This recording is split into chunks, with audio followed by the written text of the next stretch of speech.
Critical Frames, a PlayStation podcast, is available on all mainstream audio and video feeds. Find out how you can support the show by heading over to patreon.com/criticalframes.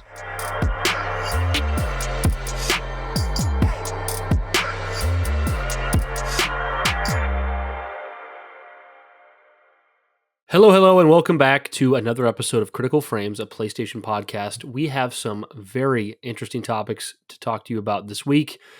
Concord's been shut down, Astro Bot came out, and the PS5 Pro has been announced. So a lot to talk about here in the world of PlayStation, and we're excited to get into it. But before that, as always, I want to go over to Joe and say, how has your week been, man? What have you been up to?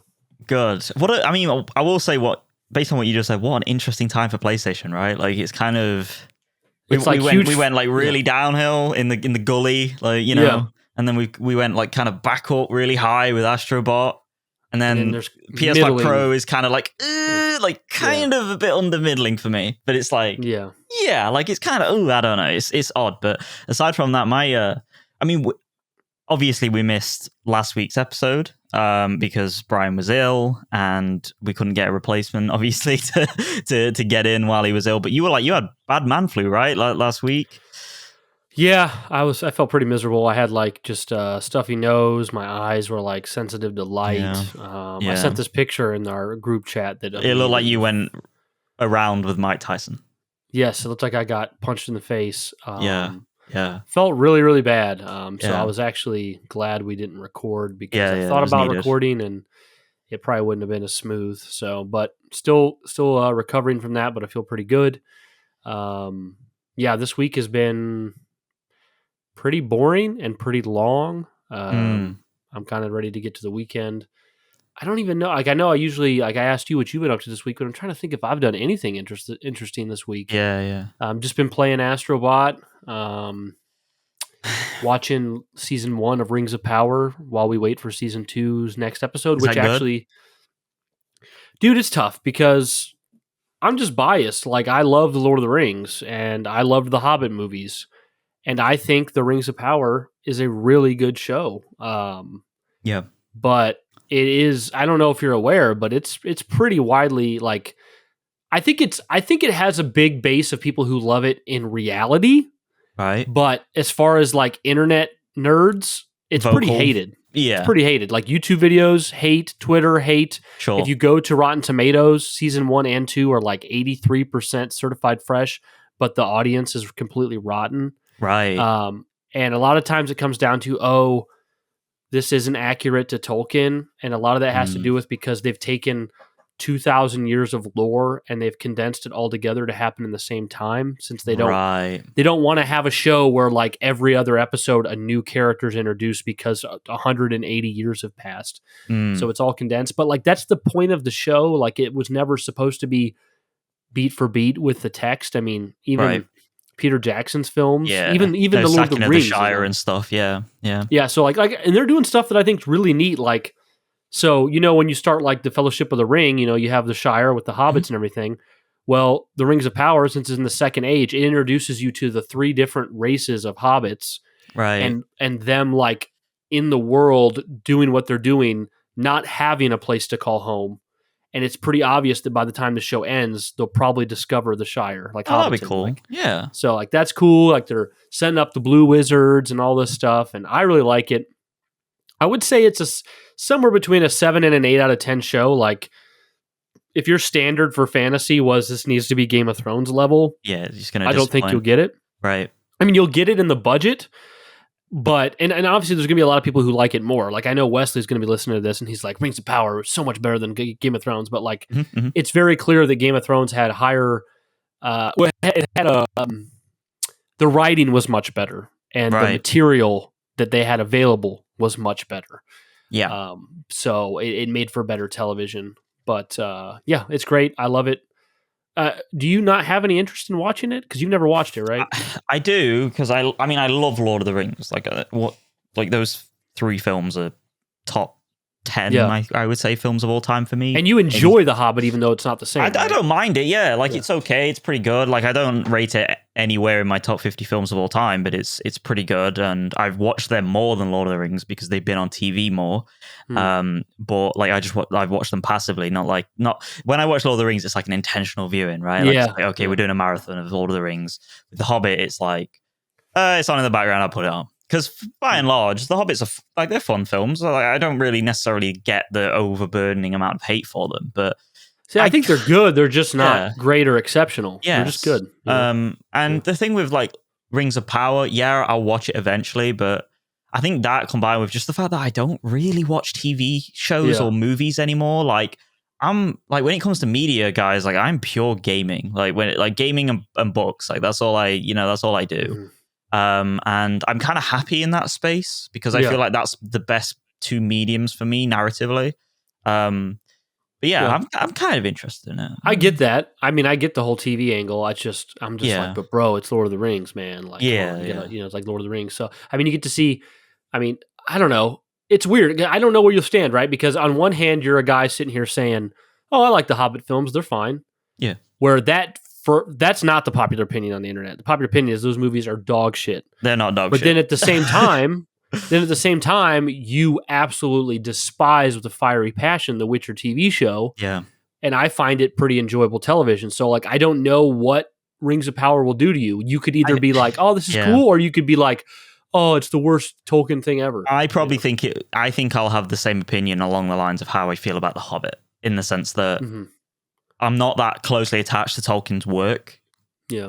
I know like the book in terms of its cliff notes and stuff, but I've never like properly read them just because I find them a little obtuse to get into, just simply because they're very like abundant with descriptive language and his writing style and stuff. And there's only so much of a tree I can read of a description before I get bored. Yeah. Like, how many trees had to be killed to write this description about these trees? You know? Yeah, so I'll probably come out. I don't think I'll think of it like the Witcher TV show, because the Witcher TV show is like, I've read the books. I love Andrzej Sapkowski's work. I'm very adamant that gets adapted as closely as possible within the confines of a TV show. You know, there's leeway there. But with the Rings of Power, I'm not as attached. So I think I probably would enjoy them. I just probably won't go, they're Lord of the Rings level. I don't think I'll ever probably do that. No, I mean, what can be, you know, like Lord of the Rings to me is the greatest cinematic trilogy of all time. Like, yeah. You know what's really weird too about like, and this is a conversation most people don't want to have. I know we're going a little bit long on Lord of the Rings here, but this is a conversation most people don't want to have, but I feel like it's really worth having. There's a lot of people who hate The Hobbit. My wife, her favorite thing in the world is Lord of the Rings. Yeah. Same as me. And we get along in that way. But she hates the Hobbit movie. She doesn't think they're good. A lot of people don't think they're good. They think they're silly or bloated or crappy or too much CGI, all that stuff. And on one hand, I like the Hobbit movies more than I like the Rings of Power, because it still feels like the Peter Jacksonisms. It still feels like it's that. It feels like when I watch the Hobbit movies, it does feel like the world of the Lord of the Rings films. They're just not as good, right? Yeah. And Rings of Power feels like something different. Sure.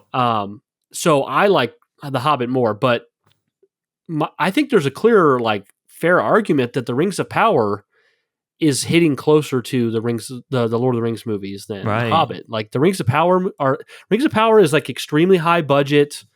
Yeah. Very serious, very focused, not goofy. Like, I'm sure there's an insane amount of CGI, but like, to me, Rings of Power feels a lot more like Lord of the Rings and its practical effects. Like, I think you can make a good argument that the Rings of Power is quite a bit better than the Hobbit. So I don't know. Yeah. I'll send you a clip or something like on YouTube of a cool thing that happens in the show. Okay. And you can just kind of watch it for 2 minutes. Me. Yeah. So, but anyways, what have you been up to this week, Joe? Going back to the original question. I know you cleaned your garage. Yes, I need to I wish I took a before picture of that and an after picture, because like I did it and it took me from like 2 p.m. till 8 p.m. and we don't have a big garage, as we call it, garage. But like the amount of dirt I swept up in that garage was crazy. The like dust, and it was like it was probably like this size and this thick for people on video feeds, and like I was wearing a mask. It was that like thick, and I was like, I don't want to breathe in that that like shit. an animal that you lost like when you were 12. Oh, there's my pet cat. Yeah. And but I did it. I finished at 8 p.m. around that time, and I was like, my mum went in and she was like, "This looks the best it's ever looked," and I was like, this is my job now. I'm organizing this garage because you can't be trusted. Mm-hmm. So if anything goes in there, let me know where you put it because I'm going to move it. I just know I am. So we've still got to take some stuff to the tip. You guys know what the tip is, right? No. It's kind of like where you chuck all your shit. It's like a big garbage disposal place where you all line up in your cars, and I don't know what you guys would call that, but yeah. Well, our garbage is just picked up at our houses and taken. Oh, no, we have bins. We have garbage cans, and there's bin men that, and do that. But I don't know if we have anything like the tip then, where you just take your garbage there. You don't load up the cars and like take them to a place and dump them? It doesn't sound familiar. Recycling centers. I mean, we do have like little centers for like specifically recycling. Yeah. Okay. Weird. So what do you do with like, if you have so much garbage that you can't put it, like it's literally something too big that you can put in your bins? You set it next to the bins by the road. Oh, well, that's probably a better thing to do. I mean, and if it's egregious, usually like I think it varies by state, but like for instance, when I moved into my first house, I had like giant pile of garbage. I had drywall, I had plywood, I had furniture, and I had to request. You get two a year or something. Request a special pickup, right? And it's just a regular garbage truck, but it's basically. The reason it's special is because you're kind of notifying them and saying, hey, I'm using one of my pseudo vouchers, and then they'll pick it all up. So, yeah. Well, that's good. Yeah, we have to get in our cars and ferry it back and forth, and it's a long process. But yeah, so we need to take some stuff to charity. We need to sell some stuff. Like my mum had 3 bikes in there, but she's the only one who rides bikes because I've just got no interest. And I'm like, Mum, like you are never going to ride these things. Pick one and stick with it. And she's like, yeah, but me and my partner can go on a bike ride potentially. I'm like, right, okay, I'll let you keep 2. The condition is like, is the thing, like, there's no weird dynamic here where I'm telling my mum what to do in life. It doesn't work like that, but I'm just being hard on her here because it's like, you're hoarding now, Mum. You need a second opinion on this shit. And she does it with me and stuff like that. So it's like a peer assessment in many ways. And I'm like, okay, Mum, the condition is you can keep 2. But one of them is gone if you don't go on a bike ride in like 6 months with Johnny, her partner. Yeah. So I'm like, okay, right, that's it. Like, so she's like, yeah, okay, cool, fine. I think it's gonna get chucked. I gotta be honest. If I'm a betting man, it's getting chucked. Let's be honest. So yeah, certain things need to go charity. Certain things need to be sold. We've got a hot tub that we just never use. So like that's gonna get sold. Like because it's a big container of shit. Yeah. And we could put more stuff in there, you know what I'm saying? Make it more tidy than it is now. I'm really min-maxing here, you know what I'm saying? Yeah, and, no, it's a good feeling. Yeah, dude. And yeah, it was great. So that's the garage done for the most part. It was a really productive day, made my mum happy. And I've been good on gaming as well, believe it or not, because obviously it's been 2 weeks since we last recorded. I not only beat Bounty Hunter, which is what I talked about on the last episode of what we've been playing, but I also beat and platinum Republic Commando. I jumped straight into that after Bounty Hunter. Fucking fire game. I do want to talk about that a lot on the what we've been playing section because if you play that game on hard, in my opinion, that's the way to play that game because it makes you use the tactics more than the shooting and it's a whole other game. And I've also, like you have, been playing Astro Bot and I'm not as far into it as you, but holy fucking shit is this game immaculate. Yeah, dude. It's awesome. Yeah, so... Dude, busy week. We moved over web servers on our website at work, so that's currently doing something called propagating. If people know what that is, it's basically like where your DNS and your IP addresses all sync up for your service providers, so it actually syncs up and is actually the right website being shown. So that'll be faster, that'll be better for future upgrades, and yeah, dude, it's been a very fascinating 2 weeks. Been enjoying it, been loving it. Been playing Minecraft as well. I've been busy, bro. I've been busy. Like I've been going for runs. A lot going on, and you're still gaming. Still gaming and still gaining as well. Like I'm currently on I'm gonna wrap it up with this. I'm currently on like a trial kind of training regime that I've printed off for running the distance of a marathon. It's not a professional marathon. It's not like a charity event, a fundraising thing like normal people would do.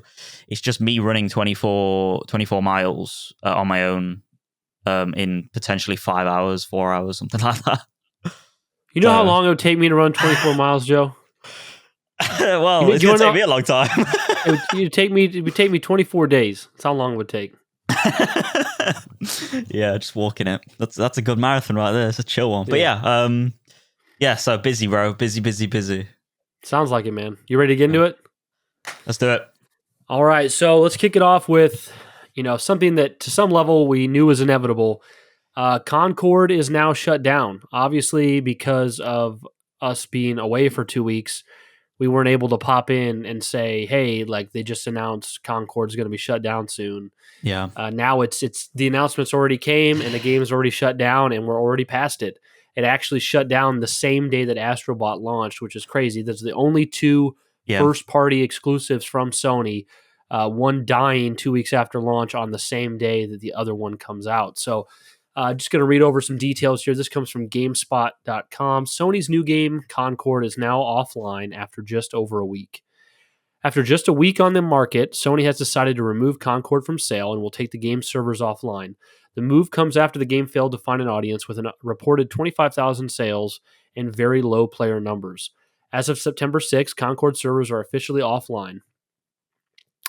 Game director Ryan Ellis said, while many qualities of the experience resonated with players, we also recognized that other aspects of the game and our initial launch didn't land the way we intended. Concord is no longer available to buy, and Ellis and the team said they will explore options on how to better reach our players down the road. So currently, it is technically up in the air whether Sony pulled this game to change something about it and re-release it, or to never bring it back and it's gone for good. I think me, and I would wager Joe, and a lot of other people in the industry are assuming it's not coming back in any way because the game was the industry was so uninterested in it. Players were so uninterested in it that the kinds of changes it would need to make any sense of it coming back would need to be monumental. A lot of money would need to be pumped back into it. And as it stands, it's looking at best like it could be a tax write-off where they get, I don't know, less than a quarter or even less than that of what they spent on it through tax write-offs.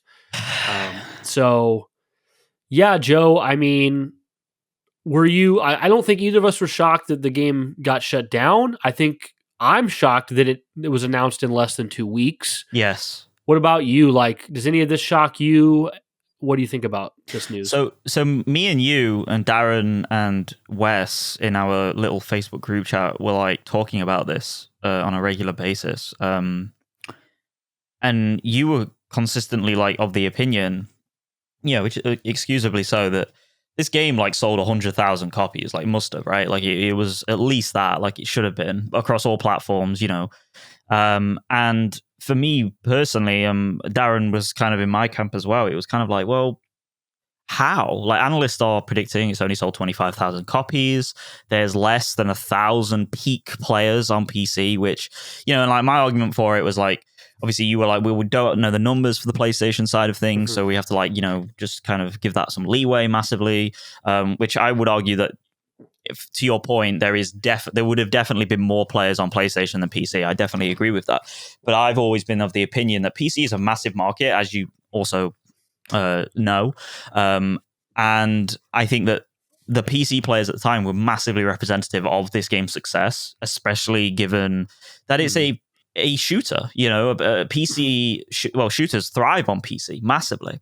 And to see the fact that it reported only 25,000 sales, and it had very low player numbers all the way through, including in the betas that they did. It's not surprising to me that they shut it down, but like you said, it's very surprising that Sony pulled the plug as early as they could, and they didn't just let it run. But I think they saw dollar signs in the sense that, like, why are we keeping all these people on if we're literally like making nothing from this? Like this game made like fucking peanuts, bro, like less than indie titles.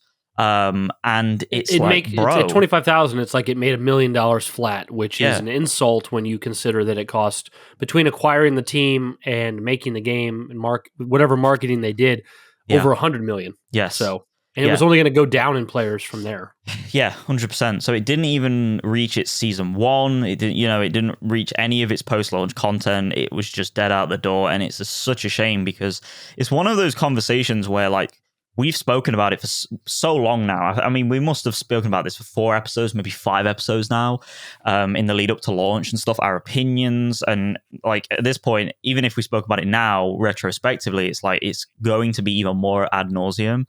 And this title, the writing was on the wall. It sucks for people at Firewalk, and I'm just sad for them because like there's no world where this game is bad. Like I don't agree. Like the quality of this game is not bad. Do we want to get into the discourse immediately on like, because I spoke about this to you in the chat, Brian, right? Like people are conflating massively this idea that this game is bad, and that is the reason why this game hasn't been successful. Do you want me to get into the minutiae of that? I mean, go for it. Yeah. So like, I mean, even my friends, right? Like they all go on like the reason why this game like failed or died or whatever, or just never got off the ground is because like there's 2 things, right? And there's 2 sentiments that are put forth throughout the industry. 1, that it's woke trash, right? And 2, that it's a bad game quality wise. And it's like, okay, so you're, in my opinion, the way I see it is like, I played this game. Me and you, Brian, we've played this game. There is no level of this game, even though we run a PlayStation podcast and you could call that we have bias towards the brand and stuff. There is no level that this game is bad. It's not a poor quality video game. It's a AAA level, great shooter from a quality perspective. It's just that elements of the game aren't selling the game enough for people to get in and enjoy it. I said previously that this game, if you gave this game like, if 1 million people bought this game, right? Million copies sold. I bet this game would have had 5-digit numbers on PC and PlayStation to keep going. It's just that they never got their foot in the door to get this game to keep moving and to get it potentially to season 1 and through their roadmap. And the issue is now that this game is dead, there's this like weird confirmation bias that's happening, or was when people were talking about Concord, last week, that Concord is a bad game and it was trash because it was woke trash just because people didn't get in to play it. And the real reason why this game didn't fucking sell and the real reason this game didn't do well is because it doesn't have a USP. It didn't have anything that made it necessarily stand out from the crowd, from Overwatch, from any shooter right now, even Destiny and stuff like that. Obviously, their employees are just from any game, Destiny. really. Any game, really. And it's coming out in the most ravenous, self-cannibalizing genre ever, period. In my opinion, the shooter genre is so ravenous, and they just didn't strike gold with it when it comes to a conceptual standpoint. But that does not, in my opinion, mean that this game is poor quality and it is woke trash, because I played this game. The pronouns on the character select screen were not intrusive at all to my experience. So it's not at all this like weird propaganda shit that's going on, because I didn't feel like that, right? And I'm the first one that normally picks up on that stuff. I'm like, well, this stuff's kind of like lame, guys. You don't need to push forward with all this like kind of, progressive stuff. I don't mind progressive stuff, but let's just calm down a little bit. Let's just relax. So all in all, I just feel like the discourse is unfair to Firewalk. It's unfair to Sony, potentially, even though I'm not going to try and defend a mega conglomerate corporation such as them. And ultimately, I think it's just a missed opportunity that's a shame for everyone involved, gamers, developers, and the publisher. Yeah, I mean, the fact of the matter is, if you just removed the pronouns from the game, you really have not much of an argument left at all for why it's a woke game. Yeah. That was the biggest. Characters are wearing lipstick. It's like, oh, who cares? Like, yeah, that was the biggest point of people saying, look, it's woke, is that there's pronouns, but like they were just in the menu when you picked your character. Like it wasn't brought up in the cutscenes or anything like that. Yeah. So yeah, that's definitely nothing to do with it. It just, I've heard people say like, oh, the art design failed this team because a lot of people don't like the art design or how the characters look, and that could be, there could be some truth to that, but like I feel like really the failure should mostly go on 1 or 2 people, which is whoever the central person who had the vision for this game was, which I don't know if that's Ryan Ellis, the game director. I don't know if that's him, but like the person like green lighting all of the ideas, because ultimately, and like I said, 1 or 2 people, that could be Ryan Ellis, that could be someone different, or it could be just Sony over top, who owns Concord and Firewalk. But like somebody was like checking off on this game all the way through, when it seemingly no position did it have anything new or interesting to offer, with the exception, now that in their defense, they did push the whole story narrative, weekly vignette things. But I mean, it's just not many people who want this type of game that want that. Yeah. And the vignettes were like, a couple minutes, and like outside of the vignettes, there really is no story play in the game. There's no little like campaign mode or like co-op mode. It's all just verses in these maps. So I think whoever just was at the top, like checking off all these ideas, I mean, what they essentially created was a extremely high quality product that appealed to no one. Didn't have anything special to offer. So it's just a shame, because like, the gunplay was great. The graphics were great. The musical chimes and stuff, I could still hear in my head. There was some elements to I do think the characters, left more to be desired, but there was elements to the characters that were cool, ideas that were cool. The cinematics were fun to watch. Some of the designs in the game, like the ship, and some of the space and planet stuff, like actually did look really cool aesthetically. So there was just so much there of such high quality that somehow like somebody made all these decisions that the stars aligned, and this game just appealed to no one, it's so sad, because like games that people hate and are bad get more interaction than this game did. Like people want to play Gollum because they're like, oh, I heard it's the worst game ever, and it takes place in Lord of the Rings. Or Redfall, people are like, oh, I heard Redfall shit, but like you're a vampire, you're like killing vampires and shit. Like, give it a go, let's go try it out. But Concord, everyone was just like, I've heard it wasn't bad. Boring. But, it's like I heard it wasn't bad, but like I also heard nothing exciting or new about it, so I'm just not going to even try it. And then it's clear that Sony had like pulled back on the marketing before the game came out. Like there was really like none. Like the only marketing I remember was like on websites during the beta. Yeah. So when the game came out, it was just like, I mean, I heard people in the industry, like actual like well-known industry people, being like, "Oh shit, Concord comes out this week. I didn't know." Because they really weren't. Bro, I actually had a Twitch advert for the game after it was announced that it was shut down. Wow. Like obviously they just let that slip through the crack, but it was like, what the fuck? Like just a trailer for like Concord's out. Come, obviously they just left it rolling and stuff, and it's like, Jesus Christ. But yeah, I think the thing that bothers me so much is that people are like speaking on it, and it's clear that like the people that are speaking on it, because of the player numbers of this game, like you haven't even played it. Like, like again, you can stand here and call me a PlayStation, call me a PlayStation shill, call me a Sony pony, all this stuff. Like I can take it, whatever. Who gives a fuck? Like, because I believe I'm not it, like at all.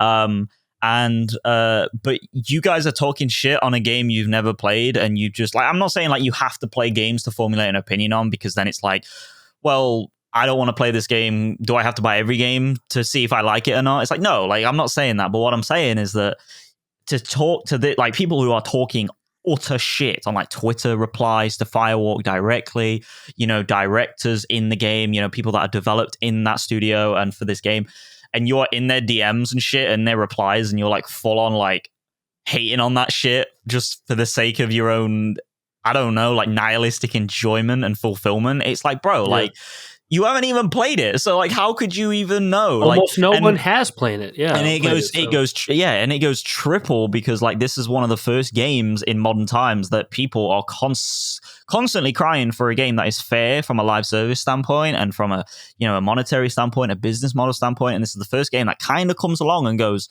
alongside Helldivers 2, I would say, and goes, you know what? We're going to give you, fair monetization. We're going to let you play these maps. We're going to give you these characters. It's going to be a full-fledged multiplayer experience. And I'm not saying, again, to self-criticize and to self-analyze, I'm not saying you owe them your purchase. I'm not saying you owe them your time with it because they've done that.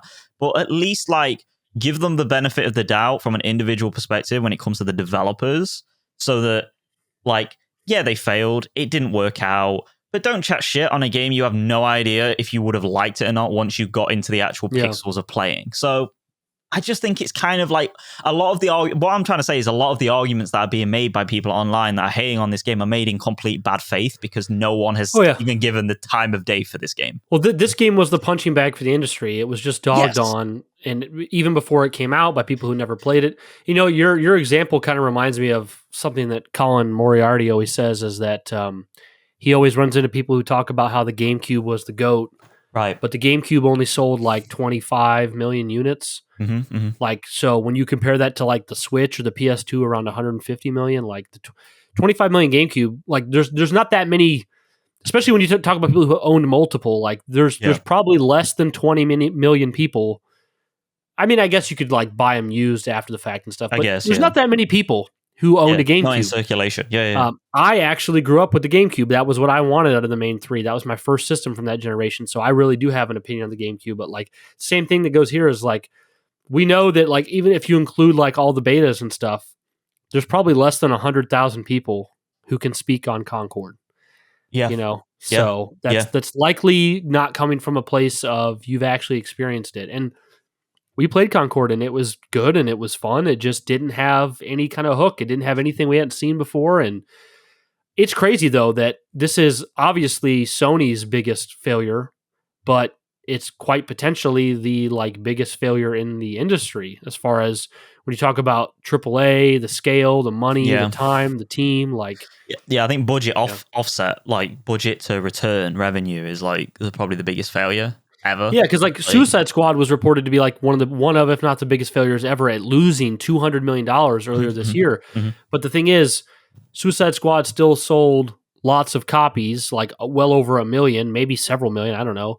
And then it had like high concurrent on Steam, and there are plenty of people who actually really did like Suicide Squad, despite its issues. I mean, and of course, there's people who really like Concord, but like we're talking about maybe there's like less than 5,000 people who loved Concord, where like there might be several 100,000 people who love Suicide Squad. So this is one is still active as well. That's another thing.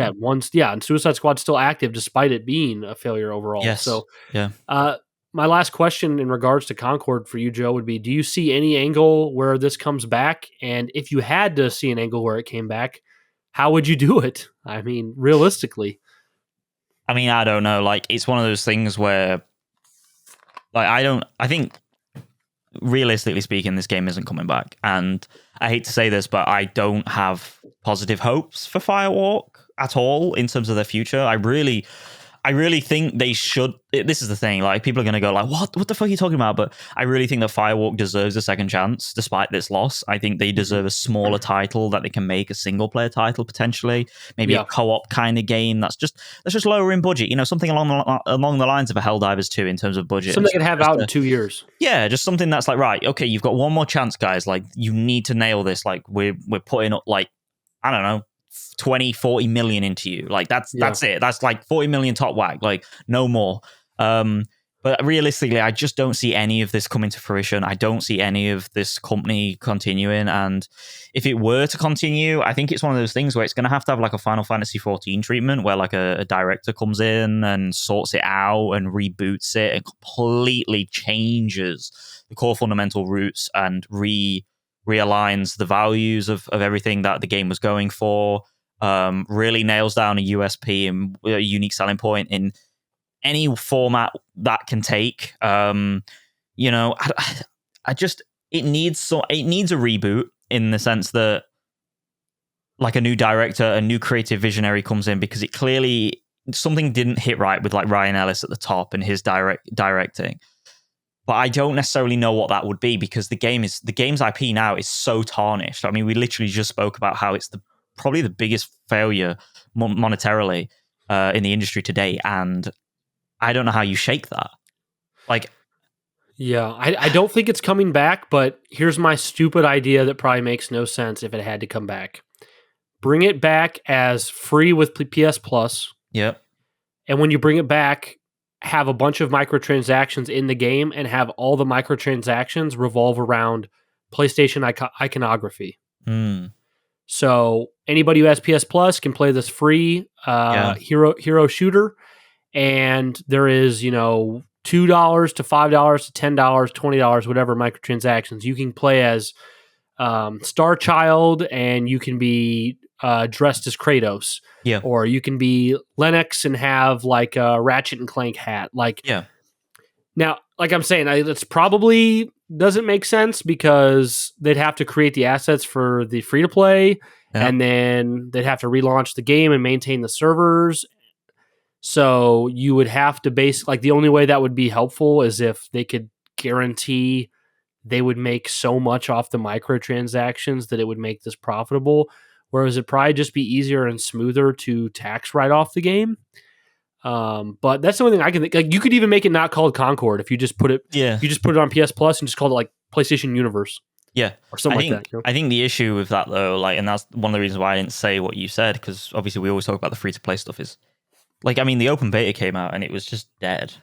Like, no one wanted to. Yeah, I mean, the appeal there in my scenario is that now it's a way to celebrate PlayStation, kind of like Astro Bot. But it would be obvious to the entire world. Yeah. I mean, well, you know what?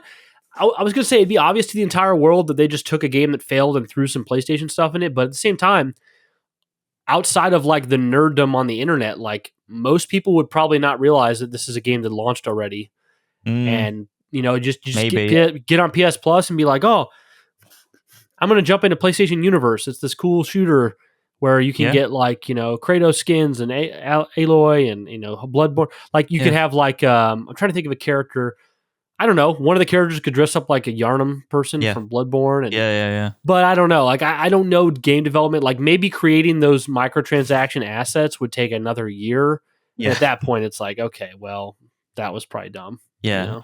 I think there was potentially an issue with this game. Like, now that Sony owns Bungie, and obviously Bungie's staying third party, but despite that, it's like there's a level of Bungie.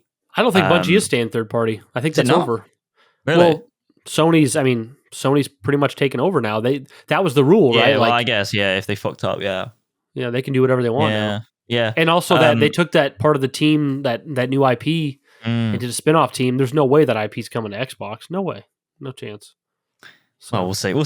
But it's one of those things where, like, I think now that obviously Bungie is Sony and Sony is Bungie and all that stuff, like, I think there's a level of like, well, this plays very similar to a Destiny and how it feels and stuff. So there might have been a level of people not wanting to get in the door with this game simply because it has that level of like the same kind of similar ballpark of gunplay. It's like Destiny Crucible, kind of. Yeah, I mean, it does. Like, when you play it, it's quite floaty. There's like a zero-G element to the way the game, like, you know, uses you when you fall and stuff off platforms, and the gunplay is very, very similar in many ways. I wonder if people would enjoy this game more if they just tripled the movement speed. Like, I know that would introduce new problems because the game wasn't designed that way, but like, one of the massive complaints about the gameplay is that it was very slow. Very slow. No, I felt it as well. Like, I didn't want to play any of the heavy guys because when I played the heavy guys, I didn't like it. Really slow, like that walking bin, that walking garbage can. Like, he's like, I can't play that because, like, I went and played the heavies and I was like, oh, that's really slow. But then I went and played like the mediums and the lights and stuff, like Itzy, the cat, and I was like, I can't do this. Like, I can't play this. So yeah, I don't know. I think they could reboot it free to play, but it's one of those things where is it like cheaper to cut their losses and, like you said, write it off as a tax write off? Like, I don't know. I think it's just L's all around for, like I said, for everyone involved. Gamers didn't even try it, so they didn't even potentially know if they would have liked it. Sony takes an L monetarily wise, and Firewalk potentially, and I'm praying this doesn't happen, lose, like, everyone in Firewalk lose their jobs or get merged into Sony, which is probably the best situation that's realistically going to happen right now. Like, yeah, I don't know. But where do they go? Like, these are, I guess, like, they can't go to Bungie because, like, Bungie is like, they'd be back to where they started. Back to where they started, and it's one of those things where it's like Bungie have just had layoffs, and there's all that shit going on with like Pete Parsons and stuff, and you know, now Sony have taken over Bungie, and it's like, oh fuck, like they can't go there. But I mean, didn't you say they could have gone to a different studio or something, like in the same state? Sucker Punch is in the same state that they're in. But then the thing with that is, it's like, do the individual skill sets of like ex-Bungie developers blend into a single player Ghost of Tsushima 2?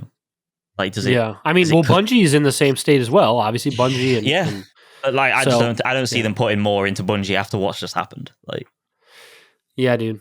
I don't know. It's tough. It's tough. This is probably just copium, but it does make me wonder. It's been about a week since they shut this game down.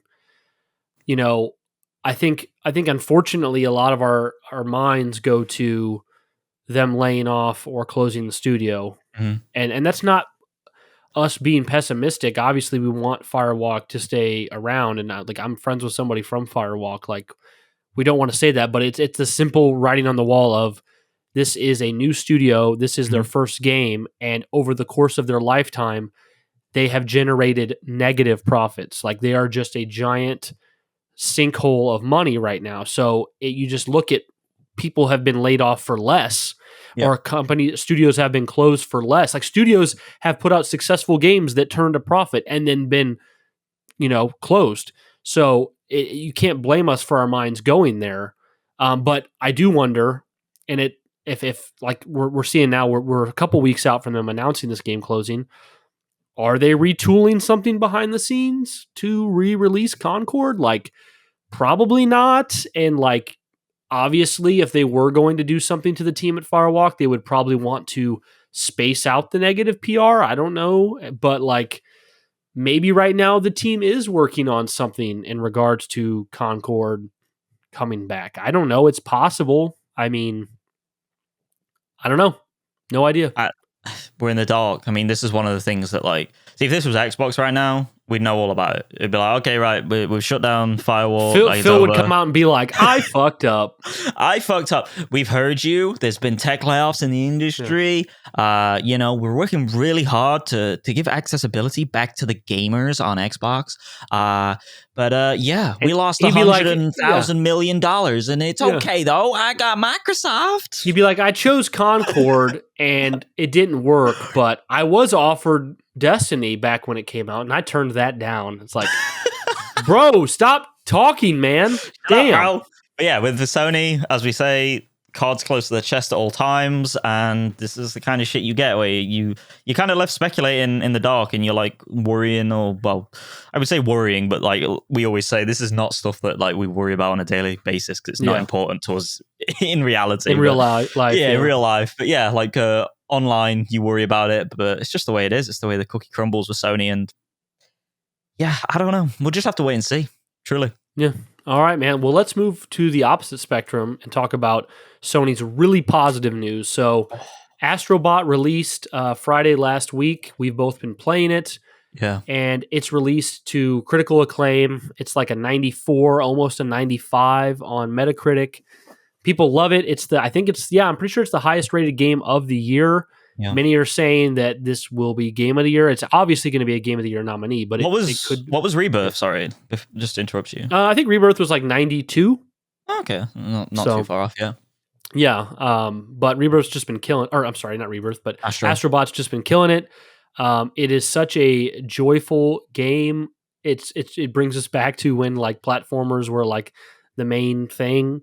Yeah. And yeah, it's just been amazing, and we're both loving it. But let's go over to a few reviews and see what some publications have said before we get into our impressions.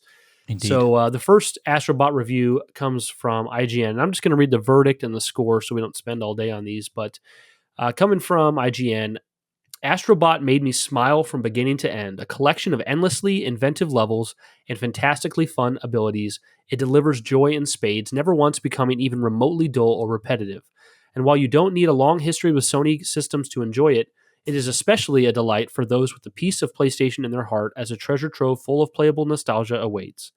Taking the PS5 marketing mantra that play has no limits more seriously than you'd expect, Team Asobi has crafted a mascot platformer that goes near enough toe-to-toe with Nintendo's best efforts, and that's about as high a compliment as I can give it. 9 out of 10. That's from Simon Cardy at IGN. Next review is from VG247. Let's get to the verdict here. Astro Bot doesn't care about such... Oh, wait, I'm sorry. Let me go back a little bit here. We'll just read that because I don't want to spoil anything. It has some spoilers at the end of the review here. Astro Bot doesn't care about such baggage, but if it did, you'd probably use your mechanical arms to throw it at a giant robotic ape before smashing it in said ape's teeth and propelling yourself into its soon-to-be exploded head.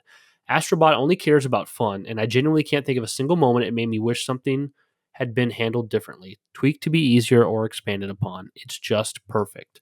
5 out of 5 stars from VG247.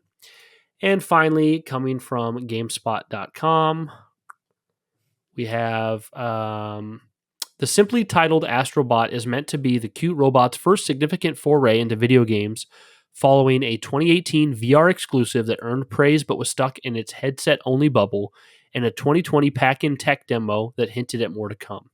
The beauty of the game, as suggested by its title, is that even players returning for their third Astro adventure will find hours upon hours of new experiences, collectively and magnificently presented as a parade of joyous sights, sounds, and adventures.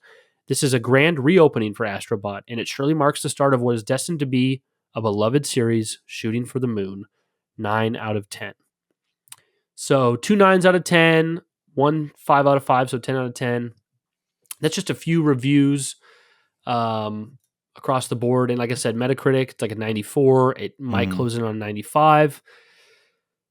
No one's given this game a bad review, right? And if you did, I think you'd mean you don't have a soul, right? Because this game... Or you just didn't care about PlayStation. Yeah, this game touches your soul. And the thing is, though, is even if you don't care about PlayStation, I don't think it matters. If you just enjoy a good platformer, you'll love it because it has so much to offer, even if you don't know PlayStation. And to be honest, I would honestly say, and I've been playing PlayStation since the PS1, I would say over half of the characters I don't know what they're from. For real. Like, and some of that is because I literally don't know them, and some of that is because, and I like that they do this, rather than make it like a wink wink, like over the head Easter egg. When you get a bot, it'll just say, like, let's say you got Kratos. Yeah.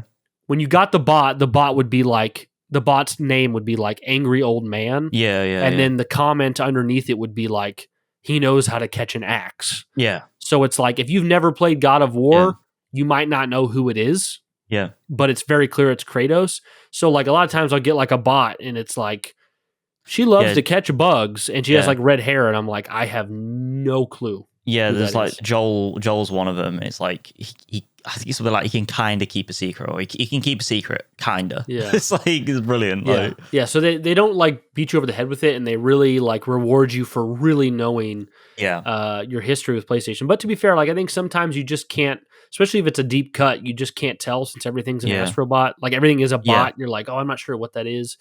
Yeah. But yeah, so we've both been playing it. I am at the last level. I haven't looked at the last level yet. I just unlocked it. I have like 250 bots saved. Nice. Joe is not as far. We both love the game. We both rate it highly, but I'll go over to Joe first. What are your thoughts on this game? And if you had to give it a score based on where you're at, like tell me about it. 10 out of 10. 10 out of 10, Joe says. To me, it's perfect for me.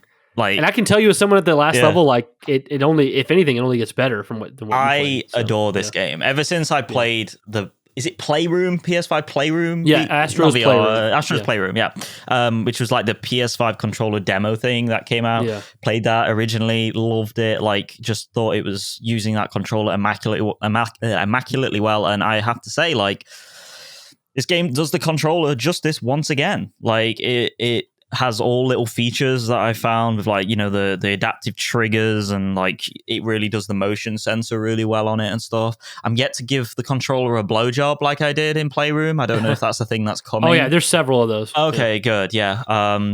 So that's fun. I just think this game to me is fucking perfect, like as a platformer and as a world. Like, to me it's perfect. Obviously, like, we'll get into some of the drawbacks that you have, Brian, in a second, which I do think are fair points, but for me it is a perfect platformer.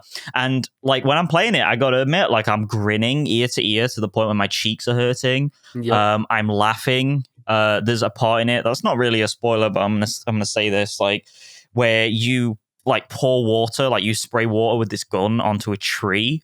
It's like a sapling. It's a big sapling, and it like grows into a tree, and it becomes the trunk of funk.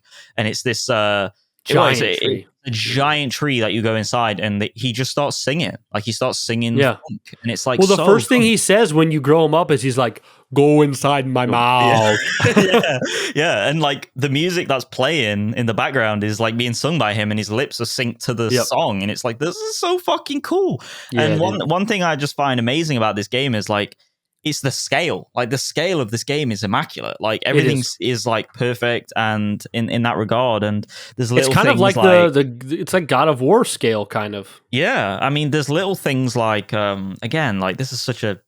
I would say this is a mild spoiler, but like you want to hear about like this game, but there's like one level where you can shrink down to like a mouse size. Yeah, and it's like when that happened, I was like, bro, that's like some Fez level shit. Like if anyone's played Fez, phenomenal platformer, they had to develop an engine that was 3D but allowed you to play in 2D and switch planes. Like if you were walking around a tower, like a side of a tower, for instance, you could like rotate the tower because it's all in 3D, even though perceivably at the outset it's all 2D. So they had to develop an engine for that game to facilitate that, for it to work. And that's very similar to Astro Bot in the sense that it starts to play with scale really, really well throughout the game. And the sound design coming through the controller is awesome. Yeah, dude, like I was grinning, like I said, grinning ear to ear all the way through. Just to the point where my cheeks were hurting. And like, it's one of those things where like I'm smiling that much and there's that much nostalgia and like iconography that like there's parts where I'm getting teary-eyed. Like I played the God of War level. Fucking awesome. Fucking immaculate level design. I knew you'd love it. And it's got like a remix. It's also Ragnarok specific, which is your favorite one. Yes. And I was like, bro, this is it. Like this is fucking it. And yeah, bro, like this game does a really immaculate thing of like, the way I describe Astro Bot when I play it is I have feelings. It's completely cathartic. I have feelings with this game that like harkens back to like when I was a childhood that I've never experienced with games ever since I play. Like obviously, if you replay games from your childhood, you feel it. But like this is the only new game I can play that makes me feel like childhood glee once again. And I don't know whether it's because I just don't play many of these games, or it's just because like that's the way life is. I don't know what the reason for that is, but this game makes me feel like such a childhood sense of awe. And it's also a game that like, how do I say this? Like, how do I put this into words? This game is like our memories as kids and as people, like they're not reliable, right? Like oftentimes we take pieces subconsciously from our memories that are like extrapolating things. It's like, okay, right, I remember the good bits more than the bad bits. You remember the extremities. And Astro Bot to me is an encapsulation of all of my amazing PlayStation memories all within one single experience that harkens back to why I love PlayStation. It's got like character to it, it's got immaculate game design. It's not necessarily got amazing narrative, which is one side of why I love PlayStation, but it's doable. It's a just service. And ultimately, like I just think this game is like a really good like reflection of all those memories coming back to me as a child. And yeah, dude, like I'm absolutely adoring this game. And I said on the last episode that I'd have like a little weird announcement to make with this game, like which was meant to be obviously last week once the game came out, but I'll do it now. But I picked up the Astro Bot controller for this game, which is the first. Amazing. This is the first special edition controller I've had since I think Reach. You know when like the Xbox 360 Reach console, silver, right? Silver one, and it had the sound effects. This is the first special edition controller I've had since then, and probably before then, because I don't think I've never really been like a special edition console kind of person or controller person. Yeah, it's a beautiful controller. It's I don't know if you see it because the exposure might be blaring out. It is, but it's just so good. It's such a nice controller, such nice design. The game is immaculate. To me, it's a must play. Everyone needs to play this game because it's so French kiss. It's absolutely a must play. Yeah, it's tough for me because I'm stuck between a 9 and a 10, and I'm not sure where I want to go and I've already talked to Joe about this, but I mean everything Joe said I echo. Like this game, it makes you think of your childhood. It makes you think of pure fun and joy. It takes you back. It's a must play. It might be the best game that's released this year critically. Like I want to say it's perfect. Like nothing's perfect, but it's like, why wouldn't change anything? Like really, for the most part, it's awesome. And that's where I really struggle with myself with would I give it a 9 or a 10? Because on one hand, I'm like, this game is a 10 out of 10, but the one thing that keeps it from completely just washing over me is I grew up with Crash Bandicoot and Mario and Jak and Daxter, Ratchet and Clank, stuff like that. And one of the things I really loved about those games were the characters and the little stories that were happening, whether it be Crash and his sister trying to stop Neo Cortex, and the masks are there and they're like parental figures, or Jak and Daxter, and then there was like all the side characters that were going on there, and the dark eco and the light eco, stuff like that. Yeah. Astro Bot's thing is that he is like, okay, so like Crash Bandicoot or Jak and Daxter, they were PlayStation mascots in the sense that you saw them and you associated them with PlayStation. Astro Bot is literally a PlayStation mascot. Like that is his being, his existence. Yeah. Like Jack's existence is being Jack within the world of Jak and Daxter. Astro, his existence is being a mascot for the brand.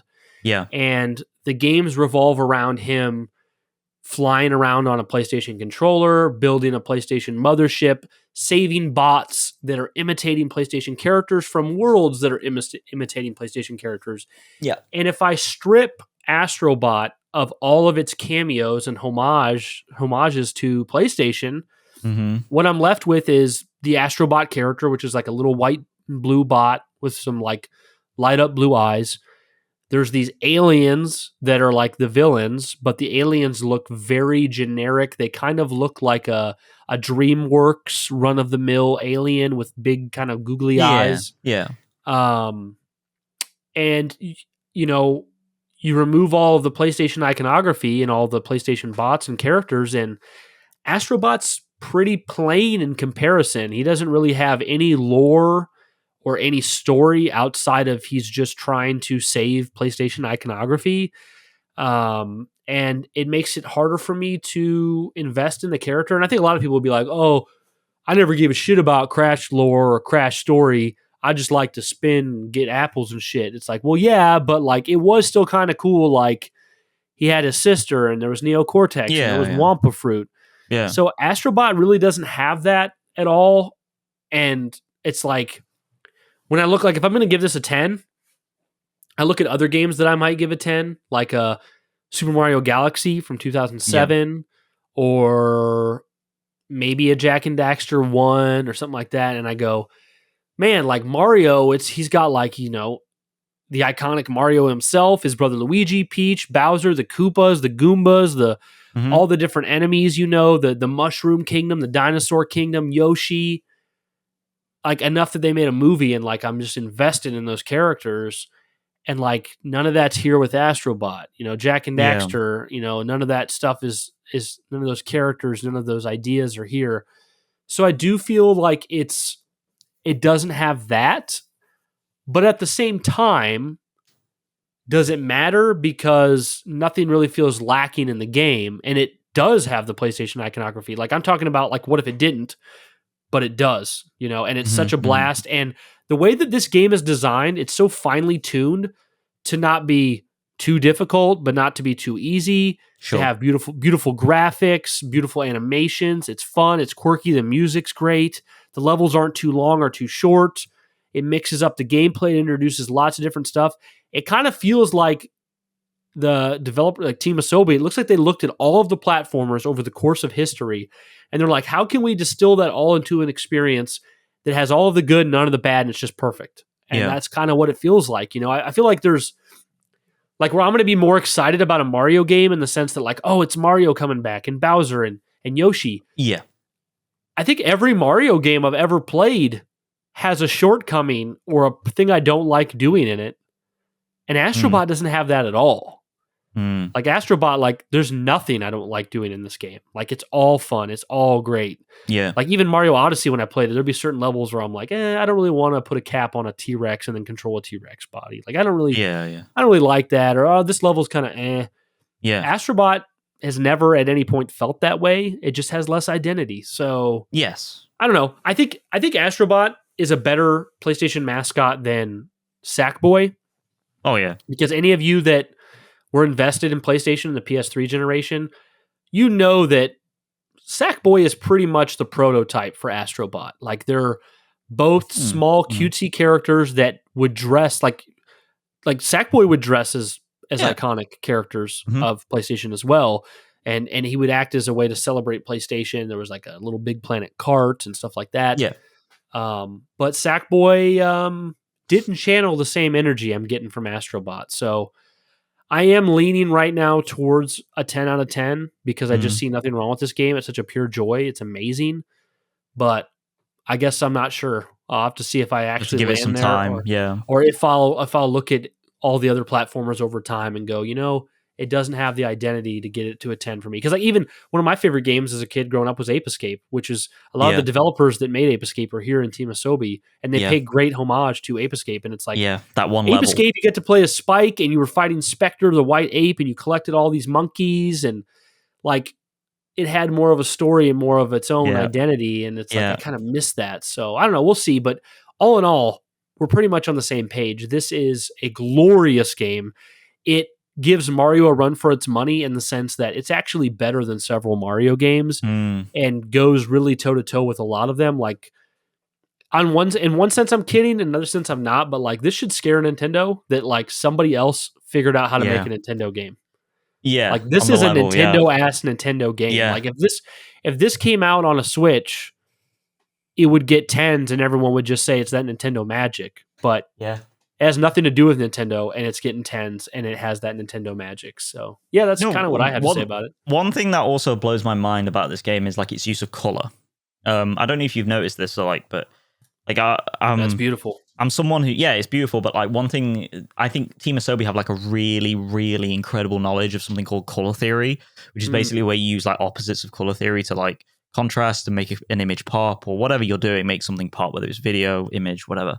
Like just look at the front cover. It's like you've got the orange sand contrasted to the blue sky, and it's little things like that where that comes through in the game as well, and it just plays immaculately well. It looks immaculate. The sound so design, smooth. Yeah. Like the sound design. I sent a clip to that Facebook chat that me, Darren, Wes, and Brian are in, but Wes was like, the fucking sound design is like peak. I was like, I didn't even send it for that reason. I sent it because it was that shrinking mission where you go inside fucking like little cubby holes and stuff. And he was like, that's dope. And I was like, yeah, it's fucking dope. It's just a phenomenally made video game that like I liked Astro's Playroom or whatever it's called, right? And like I was like, okay, you have my attention when it comes to like your next game, which was, at the time I was like, it's probably going to be like a mainline Astro Bot, right? That isn't VR centric. And now that they released this and it is what it is, I am absolutely blown away by it. And now Asobi has my undivided attention. Like whatever they make in the future, whether it's another Astro Bot or something else entirely, I am down for whatever it is, because this game, it's weird because I'm not a Nintendo person. Like I never have. I always hold my hands up and say I think Nintendo games are objectively some of the best games ever made, period. And I think that they are generational titles. They're a generational platform that hold their own all the time, and they will continue to hold their own as like obviously the parents give them to their kids, and their kids then grow up and give them to their kids and stuff. And it's like a cyclical nature to their design, and they've mastered that business model to an absolute T. That's why Mario is perpetually coming out, and so Zelda and stuff, and it just feels good every time. But I've always leaned more towards Sony's platformers just because, like you said, like the worlds and stuff, the characters, the iconography, Crash, Jack, Ratchet and Clank, especially for me, Sly, another one. And this is, again, I haven't played a lot of platformers in recent times just because, I mean, that's mostly Nintendo in modern times, right? Yeah. This has reaffirmed what I love about PlayStation titles in the platform genre. Like there's kooky iconography, there's a lot of references to each other, there's cool little worlds that I just like more than a plumber in overalls and a red hat. And yeah, dude, like I adore this game. Like I genuinely think it's a phenomenal time. And I think it's reinforcing to everyone too how much we love this game when we realize how healthy of a game it is development wise. For those of you that don't know, this game was developed in 3 years by a team of 60 people. So a traditional 360 PS3 era time of development where games came out quickly.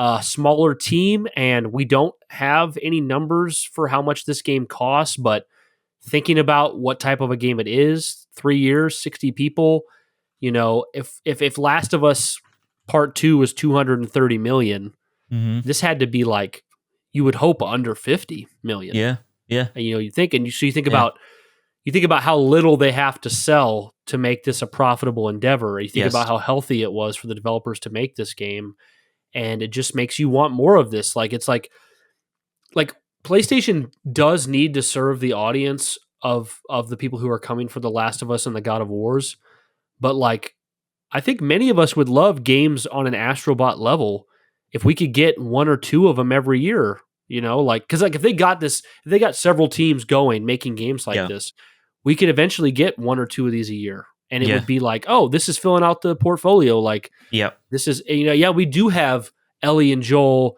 and Kratos and Atreus, but we also have Ape Escape and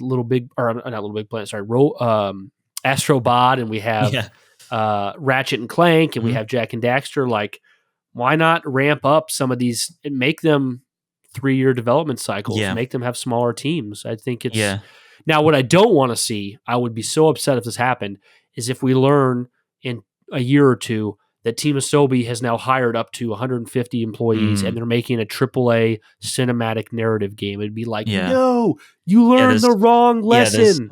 There's a level to, like, like you said, I love my Last of Us. I love my God of Wars. I love my Ghost of Tsushimas and stuff and Uncharted. But sometimes, like, this is the kind of shit where it's like, Reggie used to come out and say, he says, if the game's not fun, what's the point? You know what I'm saying? Like, I come out and say that all the time. My body is ready.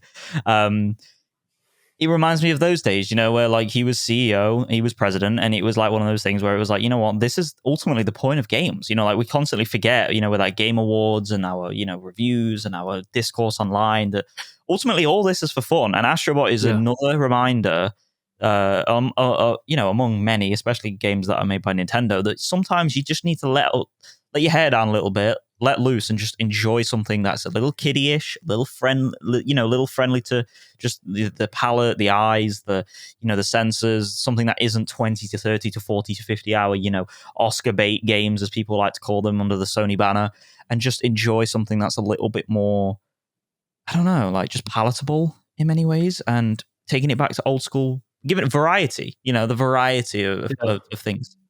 There's something to be said about how, like, even my favorite games, like my game of the year this year is probably going to be Rebirth, because I just love Final Fantasy VII. Yeah.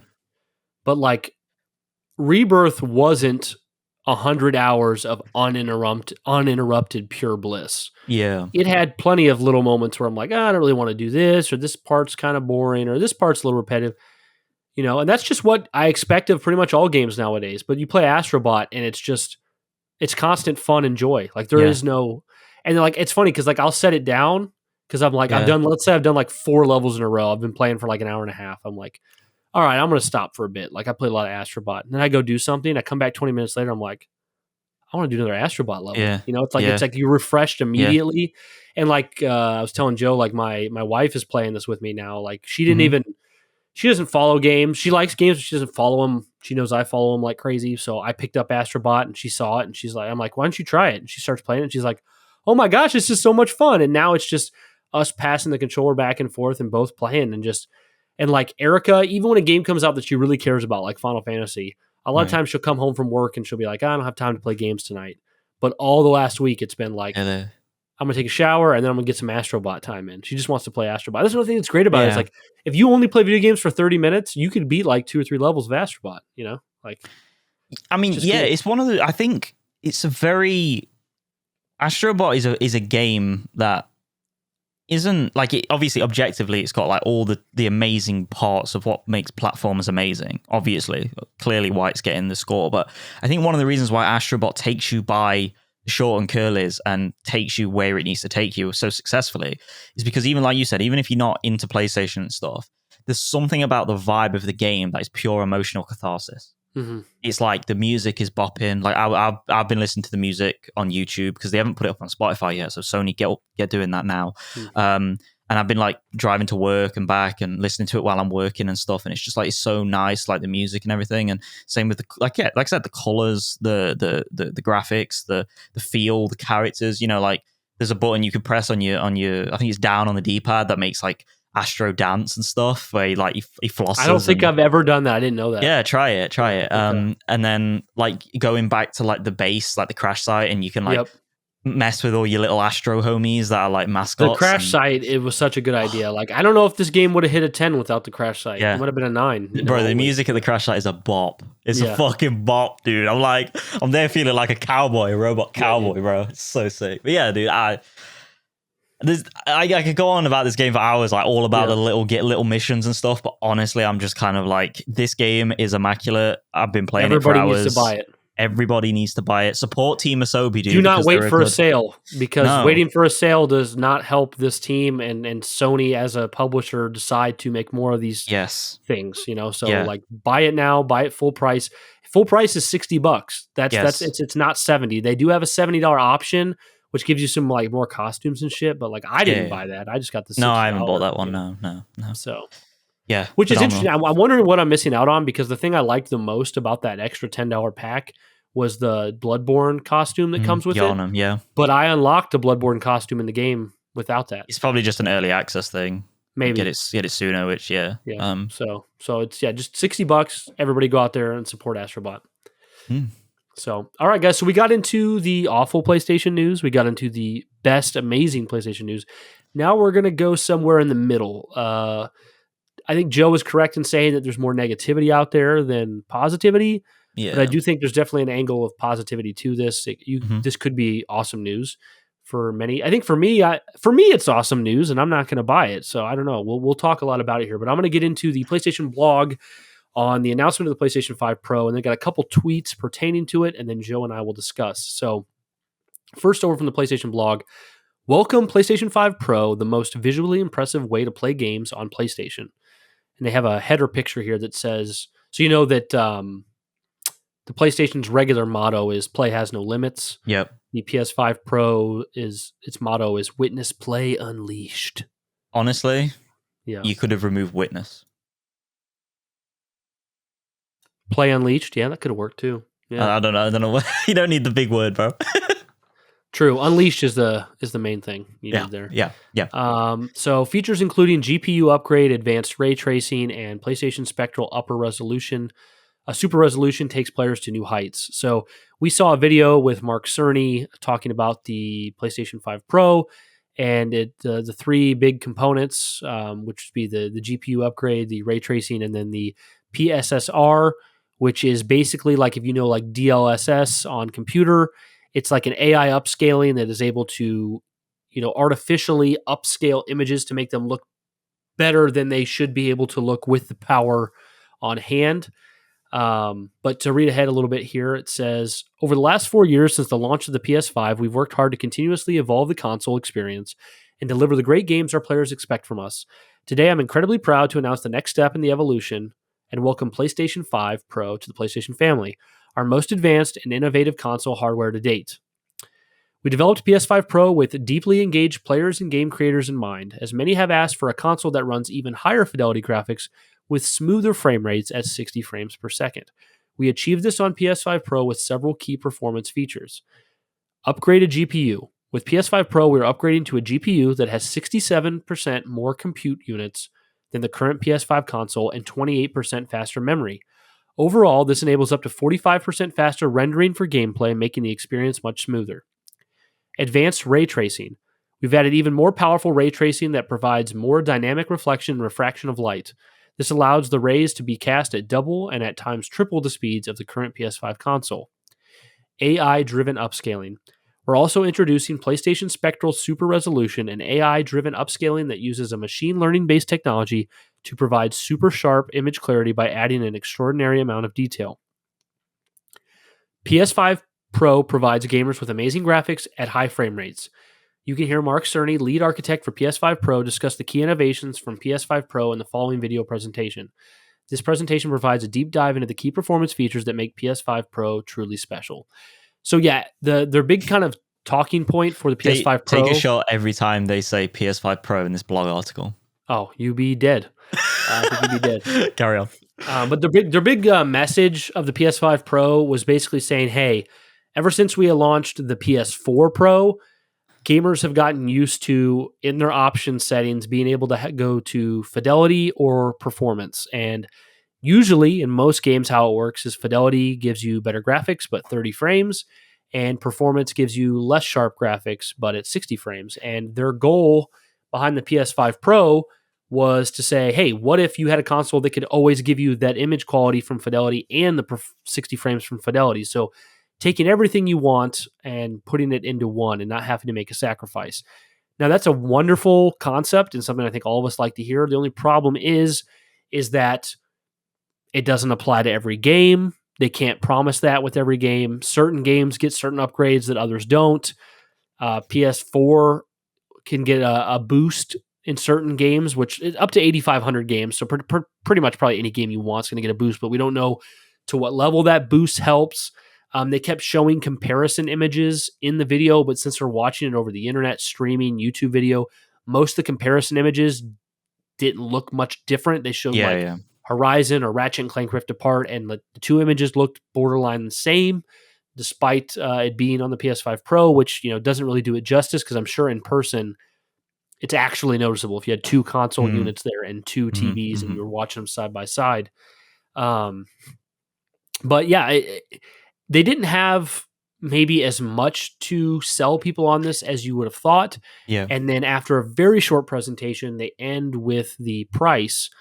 And the price is kind of it's kind of like the price for the PS3, the one heard around the world. Like they end it by saying, yeah, it's going to be $700 and it has no disk drive and it has no vertical stand. If you want a disk drive, it's an extra $80. If you want a vertical stand, it's an extra $30. So after taxes in America, if you want a disk drive and a vertical stand, you're talking almost $900 for a PS5 Pro. Yeah. Now, you don't have to have a vertical stand or a disk drive. So $700 plus tax for a Pro. Other countries, it's even higher, and it goes on sale in a couple months. Pre-orders start, I believe it says September 26th. Yeah, September 26th, the pre-order starts for the $700 PS5 Pro. So most of the conversation in the last few days have come down to mostly the price and people thinking it's ridiculous, thinking it's asinine that you don't get things like the stand or the disk drive in that price. And then secondarily, I would say it comes down to like people not seeing enough of a difference to need to upgrade. Like I said, a lot of that to do with the YouTube video and not being able to see quite as well how big of a jump it is. But it's a little bit different than when PS4 Pro came out, because PS4 Pro like introduced the concept of having a performance mode where you get better frames. It introduced HDR, which were like two very tangential things that like you could notice and attach yourself to. Where the whole mantra of the PS5 Pro is kind of just like, it's all the things you already have, but it's better. Yeah. It's not like the addition of HDR or the addition of a performance mode. It's like what you have, but better. So the standard PS5 price is staying the same at $500. Other countries like Japan, it's gone up to like $580. And now you have the PS5 Pro at $700. So yeah, I think for me, before I pass it over to you, Joe, it's pretty simple. A younger Brian who did not have responsibilities and bills, family, I would go out and blow $700. I'd sell my PS5 that I have now and I'd blow $700. Not because I think the Pro's worth it or needed, but because I know it's going to be the best way to play PS5 games. And I just want the new shiny. I'd want the best thing there is. I'd buy the PS5 Pro for $700. But do I think that it's needed in any way or is offering anything that is different enough to make someone feel they need to go out and buy it? I don't. And it's pretty easy for me to sit here and say I'm not buying one. Like really, I don't have the money for this, but like if I desperately wanted a PS5 Pro, I'd probably find a way to get one, but it just doesn't make logical sense. I have a launch unit PS5. Yeah. It works great. It's quiet. It's well cooled. It plays everything. Everything looks great. And This is just so expensive for the PS5 Pro. So I'm going to be passing on it, not because I think it's dumb, but just because it's just, for where I'm at in life, it's just not, it's not needed. It's indulgent, right? It's indulgent. It costs a lot of money. I will say, I think one of the funniest things, and I said this in the chat, so it won't be as funny to Joe this time around, but like, I don't know. A lot of people in the comments are like, $700. I guess I'm just going to buy a gaming PC for that price. And I'm like, bro, if you buy a gaming PC for $700, that's a graphics card, your computer brother. can fucking play RuneScape, bro. Like, you're not going to get this kind of performance putting only $700 into a PC. And that's not even accounting for a decent monitor, keyboard, mouse, speakers, headphones, whatever. Like $700, maybe just like the GPU, maybe could be comparable. My AMD card was, I think, $700-800, something like that. Yeah. So, and it's, another angle to this, and I'm bringing a lot of points up, but then hopefully I can toss it to you and you can just go for a while. Another angle to this is that I feel like this is very much like a pat myself on the back thing, but I'm just being honest. I feel like I understood this from second zero, and I feel like a lot of people still don't understand it, or maybe just starting to understand it. But like, I never felt that the PS5 Pro was being marketed and made to get everyone to move over to it, to shift millions of sales, to be the main box in people's living rooms. Well, it's one of those things where what indicated it would have. Say, like, I'm playing devil's advocate here. What incentivized that idea in people's brains? Because I'm on your side of here in many ways. Well, I think it's a matter of like when the PS4 Pro came out. I think the Pro was $500, and then was it $500 for the Pro? I can't remember if it was $400 or $500, but they immediately reduced the price of the original PlayStation 4. So the price was lower to begin with. They also reduced the price of the earlier console, so it was a much easier pill to swallow. So I think that there was a lot of entitlement from people that like everyone was going to be upgraded to the Pro. Also, the Pro at launch, it was $400. Okay, so it was only $400 for the Pro, which is what people paid for the PS4 at launch. So like, it was less of a big deal. I also don't think I could be wrong. I'm pretty positive the PS4 Pro was not revealed via a Mark Cerny technical presentation, which when you look at the PS5 Pro and you look at the price and you look at the way they've marketed it, they've used the technical showcase with no games. It seems clear to me that they're saying, hey, this is another option in the market. This is another level of console for our extreme enthusiasts out there. They don't expect this to be the main PS5. They don't expect this to sell 10 million copies 10 million units this year. They just expect to have it on the market as an option for people who want more. And I think it's clear that they're charging a price in which they don't have to lose any money on the console. $200 more than a base PS5 with no disk drive and no vertical stand. I think they don't want to lose money on this. I think this is selling the console with either a little profit or just about breaking even. And I think that they feel they can do that because their competition is so much weaker than it's ever been. Xbox consoles are selling worse than they've ever sold, and they continue to dwindle the more that Microsoft pivots away from marketing the console as something you need.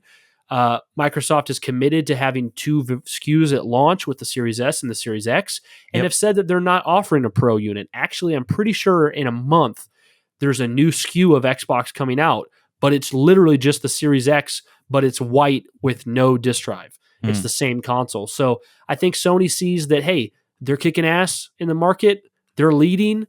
They have no competition as far as a Pro unit's concerned, and they're marketing it in a specific way to a specific audience. This isn't supposed to be for everyone. This isn't supposed to be a console that everyone can afford. Having said that, I have started to learn to understand that for a lot of people, it does kind of feel like, why is this being offered when it doesn't seem like it's a huge upgrade and it's so much money, and you're also going to withhold the disk drive and the stand from me? I can see the bitterness there a bit. I just never felt that way because I thought this was specifically a premium product for an enthusiast who could afford this. Like, I know listening to podcasts, everyone at Kinda Funny, everyone at Last Stand Media, sounds like they're pretty much more or less all getting this because $700 to them, especially in the industry they're in, they might not need it, but it's like, they want it, right? And it's I mean, $700. I mean, people spend $2,000 on a new phone like in a year. Yeah. So it's like, like they're getting it, and it's like whatever. But like, someone like me or Joe, we have a similar income. Joe has better things to use his money on. I have, a child and stuff like that, to daycare to pay for. Like, I just don't feel my $700 would be worth going to this. But I said a lot there, Joe. Ultimately, I'm not upset by this at all. I think the console is pretty cool. I think if I could have it for free, or if it showed up on my doorstep, or someone gave me one, I'd love this. I'm just not. It's not worth the money to me. No, but cool concept. I'm glad it's here. What are your thoughts? Yeah, well, I'm going to go back a little bit here and talk about. I'm confirming your sort of suspicions. Yeah, the PS4 Pro was not a Mark Cerny thing. Andrew House came out and basically was like, "Here's the PS4 Pro on stage." And that was it. He was talking about specs, talking about 4K, checkerboarding, etc., etc. Okay. Showed the form factor, showed the style of it, but no Mark Cerny. And normally, when you have Mark Cerny presenting, it's usually all right, guys, we're gonna get techie here because that's his shit, right? Like, he's a big programmer, he's a big like infrastructural guy in the software, dating all the way back to like Naughty Dog and Insomniac when on the PS1 and stuff. So, you were right in that suspicion. And yeah, you were right with the whole Microsoft reveals its diskless Xbox Series X console. It comes in there's 2 Xbox Series X's, which one comes in Robot White, one comes in Galaxy Black, and then one is a Series S, which is Robot White, which basically looks like a normal Xbox Series S. So I don't know. I think it has a bigger terabyte. Yeah. It's just got a girthier schlong in there. But yeah, so weird, right? Because for the layman, for the casual, this console seems like one of the most almost tone deaf, like you said, like PS3 launch price point. It's like cost of living's going up, inflation's going up. As far as I'm aware, America as a country is going into like the second big recession for you guys right now. Like, it's not looking great. Groceries and gas are insane. Yeah, like, the war with Russia and everything's fucked everything up with the Russo-Ukraine war. Like, everything's gone a little bit crazy. Obviously, prices have gone crazy over here ever since like Brexit and shit in the UK. So I totally see it. Like, from a layman's standpoint, Darren's kind of that opinion where he's kind of like, he doesn't really see the point in it, right? Like, he always says he's a cheapskate and stuff. He's been saying that a lot recently, and he just keeps like memeing on it. He's like, you're going to get ribbed by the PS5 Pro and stuff like that. And we've been joking about it for ages. Like, oh yeah, I was gonna buy a car, but then I got a PS5 Pro and stuff like that. So, ribbed for his pleasure. ribbed for Darren's pleasure. But yeah, I can totally see it. I can totally see the price point, and then like you said, like not really showcasing many features that really justify that price point, considering you don't have a stand with it and stuff like that. And it just feels like, you don't get a special controller with it as far as I'm aware. It's just kind of bog standard controller, which is, it's just kind of like lame to the layman again. And I get it. I totally get it. I 100% understand it from like but that's a you do you kind of thing. And I agree with you, Brian, in the sense that this was never marketed at all to be the replacement form factor for the PS4 original. Statistically, PS5 original. Yeah, PS5 original, sorry, yeah. And statistically, here's the thing. Another thing that people don't know is that a lot of people pick, a lot of PlayStation 5 players, I think it is 75% of them, according to Push Square, they pick the performance mode over the graphical fidelity mode. Yeah, that was wild. Glad you brought that up. Yeah, which is a crazy statistic, because I think it also goes like it's even crazier because a lot of games, like even though they have performance mode and stuff, they're not that consistent. Like we talk about, I think like Final Fantasy 16, I think you said, is a bit like rough around the edges on the performance mode. Yeah, performance mode is not consistent. You might as well play Fidelity. Yeah, I just did play Fidelity because it was less choppy and it looked better. Yeah. So when you have that weird frame pacing going on and stuff, even on like a base model PS5, it's like, is it worth it? It's kind of like, it's kind of like Bloodborne. And, Bloodborne on its own, PS4 is like, obviously there's only one version of it officially, but it's like, that game doesn't run at a consistent 30 frames per second. It feels fucking weird, right? Mm-hmm. So that's really important. So like to have things like The Last of Us Part 2 running at like smooth, buttery 4K and obviously upscalable to 8K with this new like super sampling resolution at 60 frames per second, and you see the comparisons on YouTube with like really high res like 4K encoding looks really good, looks really nice. I could totally see the desire for it from a premium high up user. But I gotta say, in terms of this console, you know what I think this console is? I think the reason they've gone so high with it, and I was thinking about this the other day because we do this in our company, we're starting to do it a lot. It's something called price anchoring in business, and it's basically where you set a ridiculously high price for a reference point, such as like $700 or whatever you want to call it. Like Apple do it all the time, where they flash big like numbers on screen in a presentation, and then they'll come back down to show like lower models of the iPhone and be like, "But you can get this." If you place a price point really high, whether it's a subscription model, whether it's something you could buy, like a game, a physical product, even some clothing or whatever, and then you hit them immediately after, subconsciously, their brain, like a person, including myself, everyone, we have a natural disposition to go, oh yeah, that's a better deal than if you didn't flash that price point. It sets a standard in your brain. Now, my thing with this is the way I see this PS5 thing is like PS5 Pro is like they've come out with this £700 thing. And it's like, yeah, like there's top of the whack, crazy shit going on.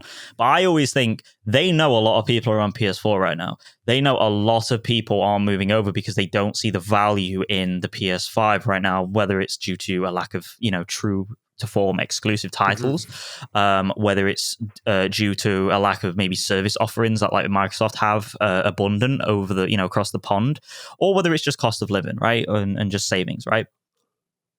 But you compare things like Astro Bot now coming out, which is a true to form PS5 exclusive, uses the hardware correctly, stuff like that, and also the features that are advertised with the PS5 Pro. Now you're probably going to start to see not people buying the PS5 Pro, sorry. You are probably going to see, potentially, this is probably their business model right now, that you're probably going to see a lot of people from the PS4 that are still on that platform move to not a PS5 Pro, but a base PS5, whether it's a diskless Slim or whether it's a disc Slim, because they go 450, 500 looks like a lot better price now. That's a good point. Yeah. Because it's like, oh shit, like the PS5 Pro's out, there's games coming out, this PlayStation ecosystem is looking enticing. I've always wanted to upgrade, but the PS5 Pro's a little bit too expensive, but it looks cool, right? Like look at all those features and stuff.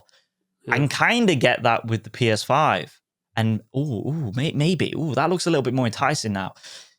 People don't realize this shit, like when it comes to business models and marketing, that this is the kind of shit they do on a regular basis. Apple do it all the time. It's one of the reasons why they're so fucking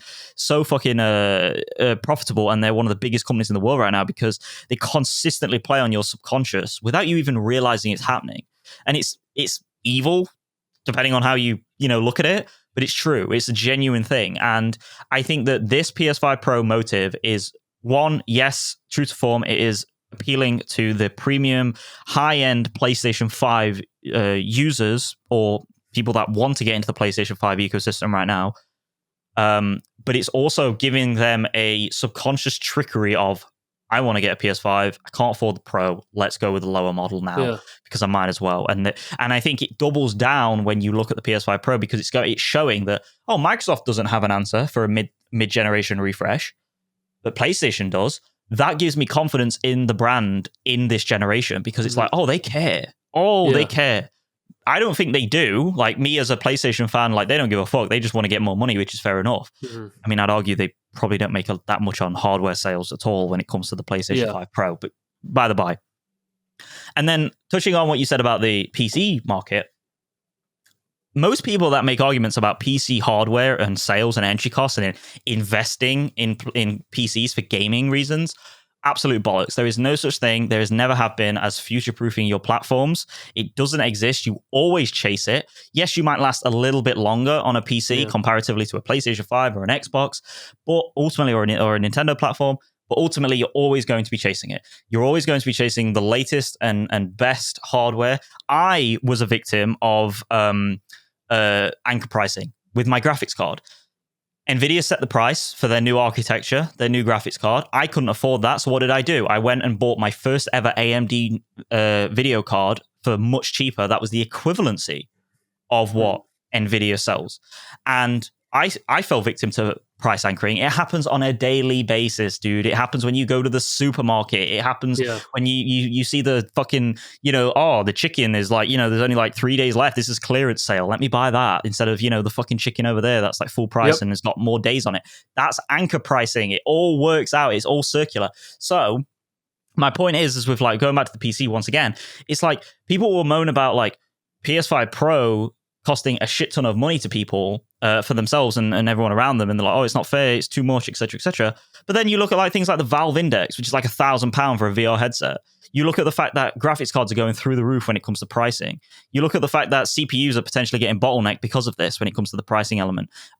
It goes on and on and on and on. And in all honesty, like as much as I love PC and stuff, the only way you can look at a PC as a comparative to a PS5 in terms of price and all that stuff and be like, oh yeah, it's more valuable, it's better, it's more economical for me, is if you split the price down the middle, which is what I always say, and say, right, well, what am I getting with a PC? If I use it strictly for gaming, I'm paying for a ridiculously priced console PC, right? Like equivalency, right? Yeah. But if you use it for a workstation like I do for podcasting, for gaming, for work, whatever the fuck you want to do, video editing, then it also becomes a workstation, and you can kind of divvy up the idea and justify it like, okay, well, half that money that I put into this $2,000 to $3,000 PC is also a beastly workstation alongside a gaming machine that can play anything. But ultimately, my point is like a lot of these PC arguments that are being made in relation to a PlayStation 5 Pro are bad faith arguments, because you know why?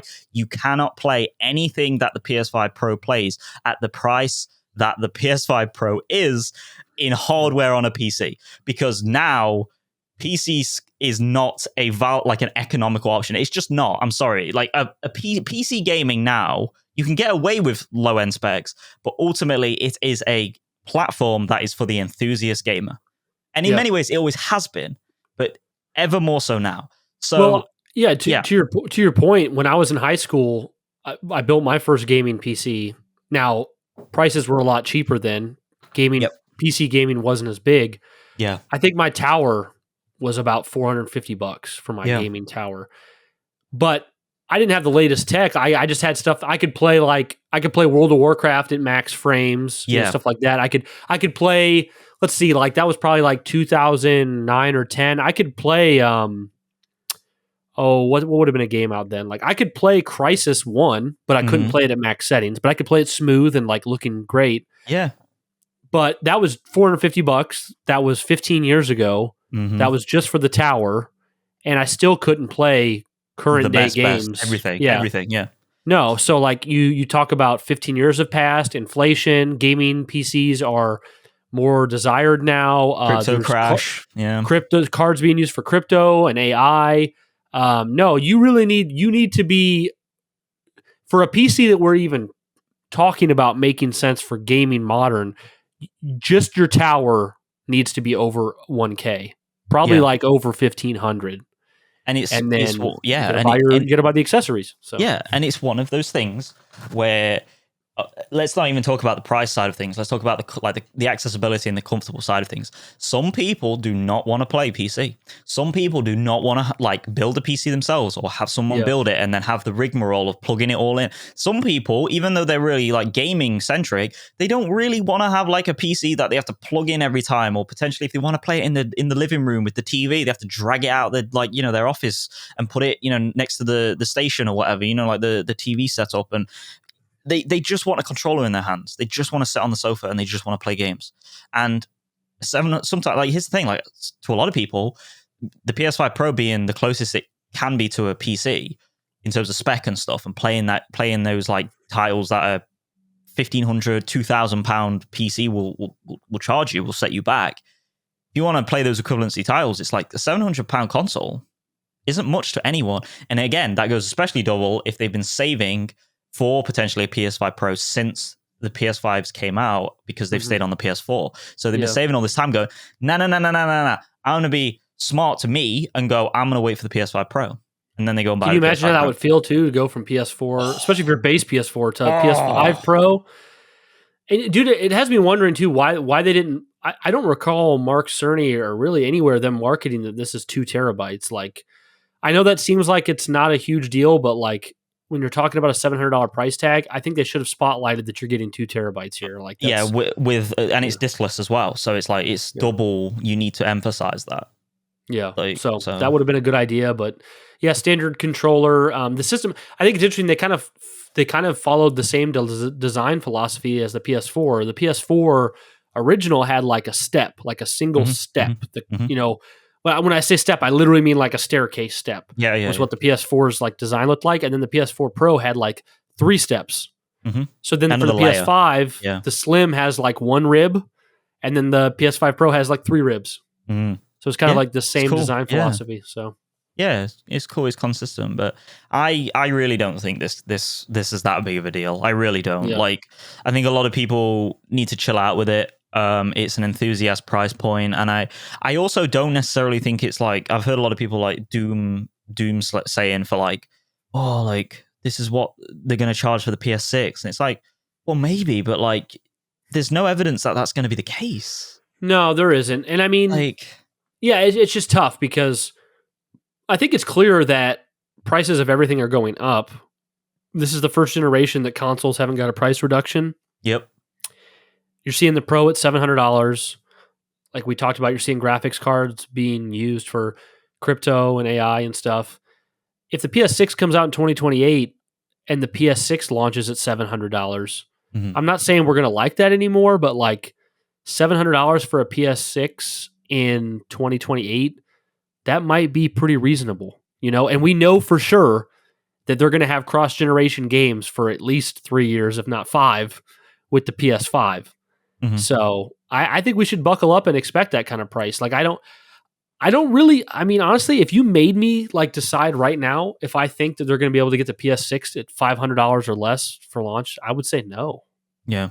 No, maybe 600, you know, like half, but I just don't see how. Like, I just don't. Yeah. I don't know how you could get that price with the way things are going. So yeah. Also, the currency is completely screwed up. Like, I don't know the actual numbers, but Japanese currency, like to American, is completely screwed. So that the money coming in from American sales is like awesome for Sony, but anything they're selling in their own country, they're taking losses on because the yen? The conversion, the yen's crashed. Japanese yen's like crashed recently. Yeah. So, the same thing goes with the UK though. It's like we're paying £699 to your $699 for the unit, and it's like there's no conversion in that. It's just they've just plateaued it out to meet the same thing. When really, like, I mean, the pound has really dropped in price ever since Brexit anyway. But it's like, or dropped in value rather is the correct term. But yeah. One last question for you, Joe, in regards to the PS5 Pro. Do you think it's a possible scenario that fall of next year, the PS5 Pro is the only console that plays GTA 6 at 60 frames? Like, do you, or even to be less specific, do you think there's any chance that this is the only console that can play GTA 6 in a way that seems to set it apart from the rest, that like you want to play here? Because a lot of people, I'm not the only one saying that. A lot of people are theorizing like this is going to be big for like when GTA 6 comes out, and we expect GTA 6 is going to completely use next gen hardware, be extremely ambitious. Yeah, it's hard to picture that we'd have this giant open world GTA 6 at 60 frames looking beautiful. Is it possible the Pro is the only one that does it? What are your thoughts? Or is that not likely? It's one of those things where, like, I think maybe they'd hit 60 in certain areas. These older consoles, like the Series X, I think will, and I think I don't know, like the PS5 is a bit of a weird one because sometimes like certain games just don't run well on it comparatively to its its competition. But the Xbox is more powerful, but I think something to do with the RAM is like superior on the PS5. Yeah, it's how the game's designed. 100%. So yeah, it's hard because I don't know, like I'm not the most digital foundry person when it comes to the tech specs of like consoles and stuff. I'm more like PC centric in that way, but I think that my guess is that it's going to run buttery smooth, 60 frames consistent GTA 6 PS5 Pro.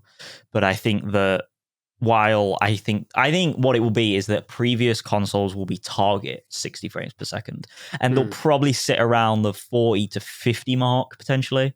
Maybe drop lower depending on what's going on. If a bunch of explosions are going on. You'll probably drop to 30 at that point. I can see it happening because I mean GTA 6 looks like a huge game.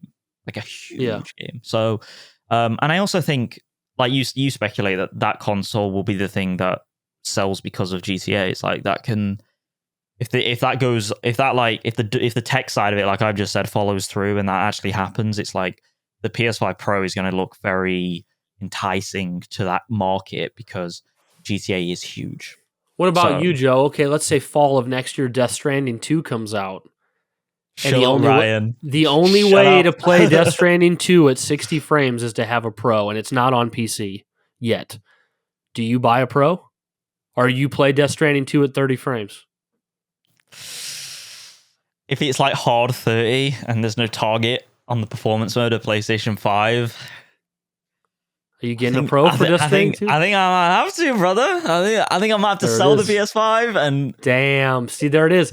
And hey... To not leave you, to not hang you out to dry, let me go to my next tweet here. This is from John Linneman of Digital Foundry. Mm-hmm. He says, "Wow, yeah, Final Fantasy VII Rebirth looks a lot better on PS5 Pro. Night and day difference. I actually put off playing it due to other things happening at the time of release, but the Pro will finally push me to enjoy it. Image quality was just too awful on normal PS5. I can speak as someone who played Rebirth at launch.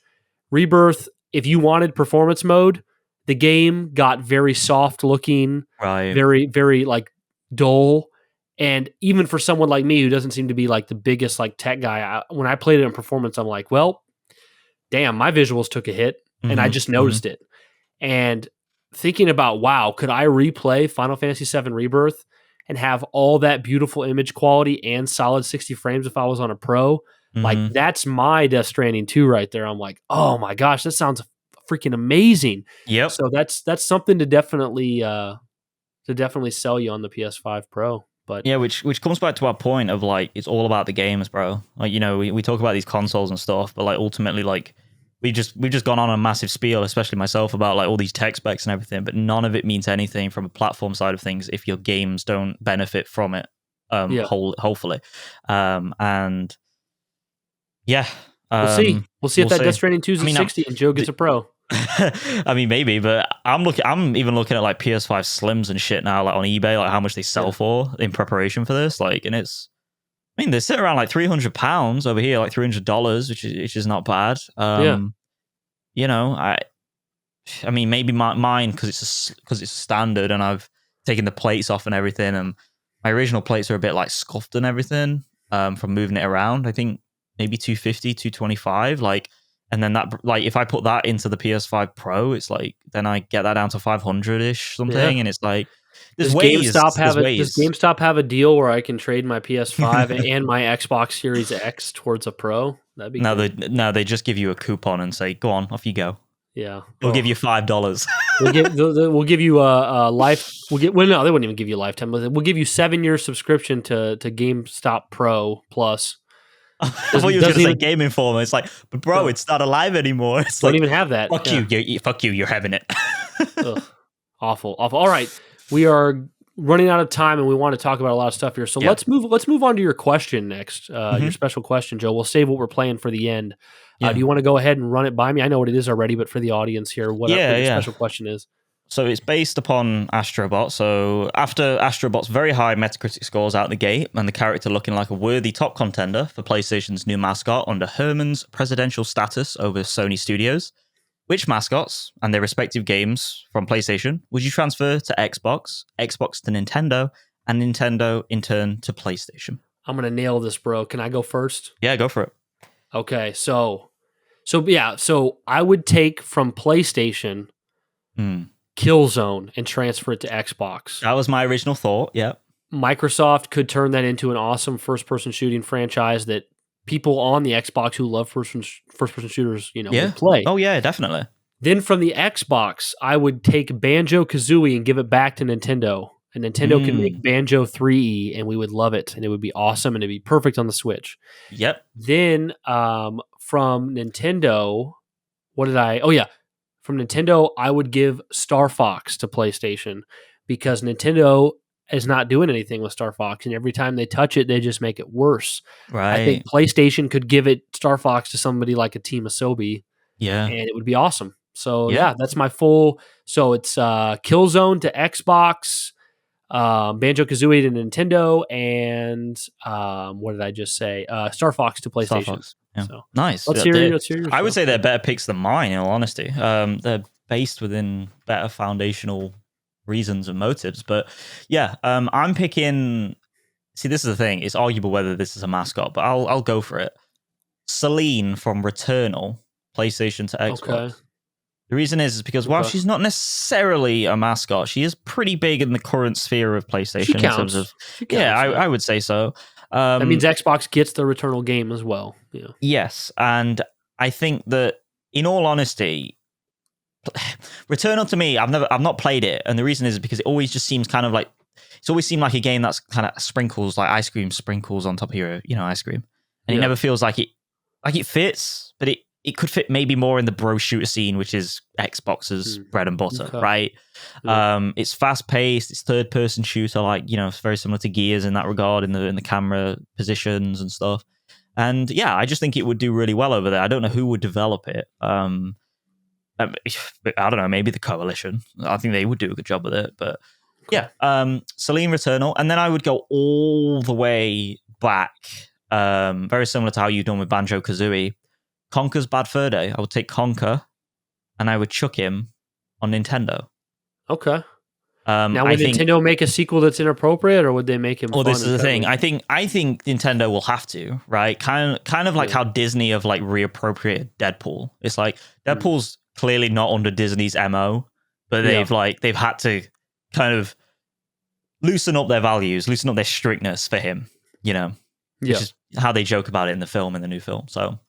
Yeah, they can have that. Anyone within Nintendo can develop that shit. And then Nintendo to PlayStation, I'm going with Metroid Prime specifically. That was my first thought before Star Fox. Yeah. I think a cool little shooter that has a strong emphasis of a mascot. Because like things like Killzone and stuff and Resistance, they've popped off, but they've never had like a strong character foundation within them. They blend into Call of Duty too much. Yes, especially typical military shooter. Yeah, like Killzone for me like has a stronger like iconography than Resistance and stuff like that. But ultimately, it's just because the Hellgas looks so fucking cool in terms of their design. It's not that you care about a particular Hellgas character that represents that franchise. It's just that it's a cool character. It looks dope. And I think if you brought Samus over, it would fit. I think she would fit in loads of ways. Not maybe I say Metroid Prime, but I would honestly say like Metroid in general would work. We've got Astro Bot with this platforming, this new wave platforming style. Why can't that be kind of like a Dredge 2 on the PlayStation? I don't know. I think it would be cool. And maybe Metroid Prime wouldn't be in such a development. Metroid Prime 4 wouldn't be in such development hell right now if PlayStation had it. So true. Yeah, they're my picks. I think yours are better though. I gotta say. No, yours are pretty good as well.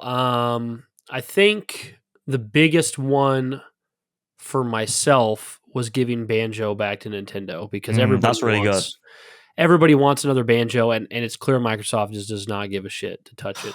So such a phenomenal set of two games. So yeah, too bad. Okay. We'll go into what we're playing. I'll go first because I can be really short, and I think you have a lot to say. Mm-hmm. Obviously, Astro Bot's the main thing I've been playing, but I feel like we covered that pretty well. I'm on the last mission. I'm not going to touch on that yet. Yeah, I'm on the last mission, but I'm not sure when I'll get to it because Erica, my wife, is cleaning up all the bots I missed. Mm-hmm. Game's awesome. Only other thing I've played since then, since we last recorded, is I did finish, finally, Nier Replicant. I got the final ending because there's routes A, B, C, D, and E. So I got E. Phenomenal game. One of my favorite games of all time already, Nier Replicant. I absolutely adored it. And then I was like, okay, well, I beat Nier Automata, but I only got endings A, B, and C in Nier Automata. I should probably go back and get D and E. And it was pleased to find out that, so in Nier Replicant, to get each ending, you have to play over half the whole game again to get it. So it's like, over half the game, again, get ending B. Over half the game again, get ending C. Over half the game again, get ending D. And it's really repetitive, and it's like, oh, are you shitting me? Mm-hmm. So I was really pleased to go back to Automata. And Automata, all I had to do was go to chapter select, pick the last mission, choose the opposite decision. Right. I got ending D for Automata, and then that unlocked ending E. So I went and got Nier Automata's endings as well. So nice. Pretty much after a few months now, my whole spiel of Stellar Blade to Neon Genesis Evangelion to Nier Automata to Nier Replicant. I think I finally reached. What did I say? What did I call it? Pipeline of Weebism, I think I said. Pipeline. Yeah, my beautiful, beautiful pipeline of Weebism. Oh. Finally reached an end. I don't think there's really much place else to go in regards to that kind of style. Drakengard 3 would be one, but I have to have a literal PS3 console to play it, so I probably won't play that. Yeah. But yeah, so pretty much just Astro Bot right now. I'm really tossing around a lot of things in my mind for what I'm going to play after Astro Bot. Mm-hmm. Right now, I'm leaning heavily because I already bought it and I don't have to spend any more money. I think I'm leaning towards Death Stranding. I think that'll be the next game. Let's go! So, the only thing is, if I start Death Stranding, let's say tomorrow, I will have 15 days until Starfield Shattered Space. Ooh. There's no reason why I can't play both at the same time. It's it'd be ideal to have it done by then.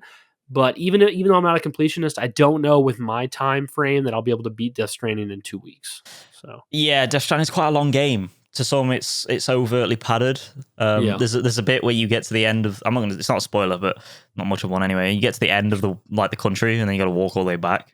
It's like I love it, but other people are like, "Why didn't you just do a cutscene, Kojima?" It's like you don't get it. You don't get it. But that's funny. Yeah, Google it. Do your research now.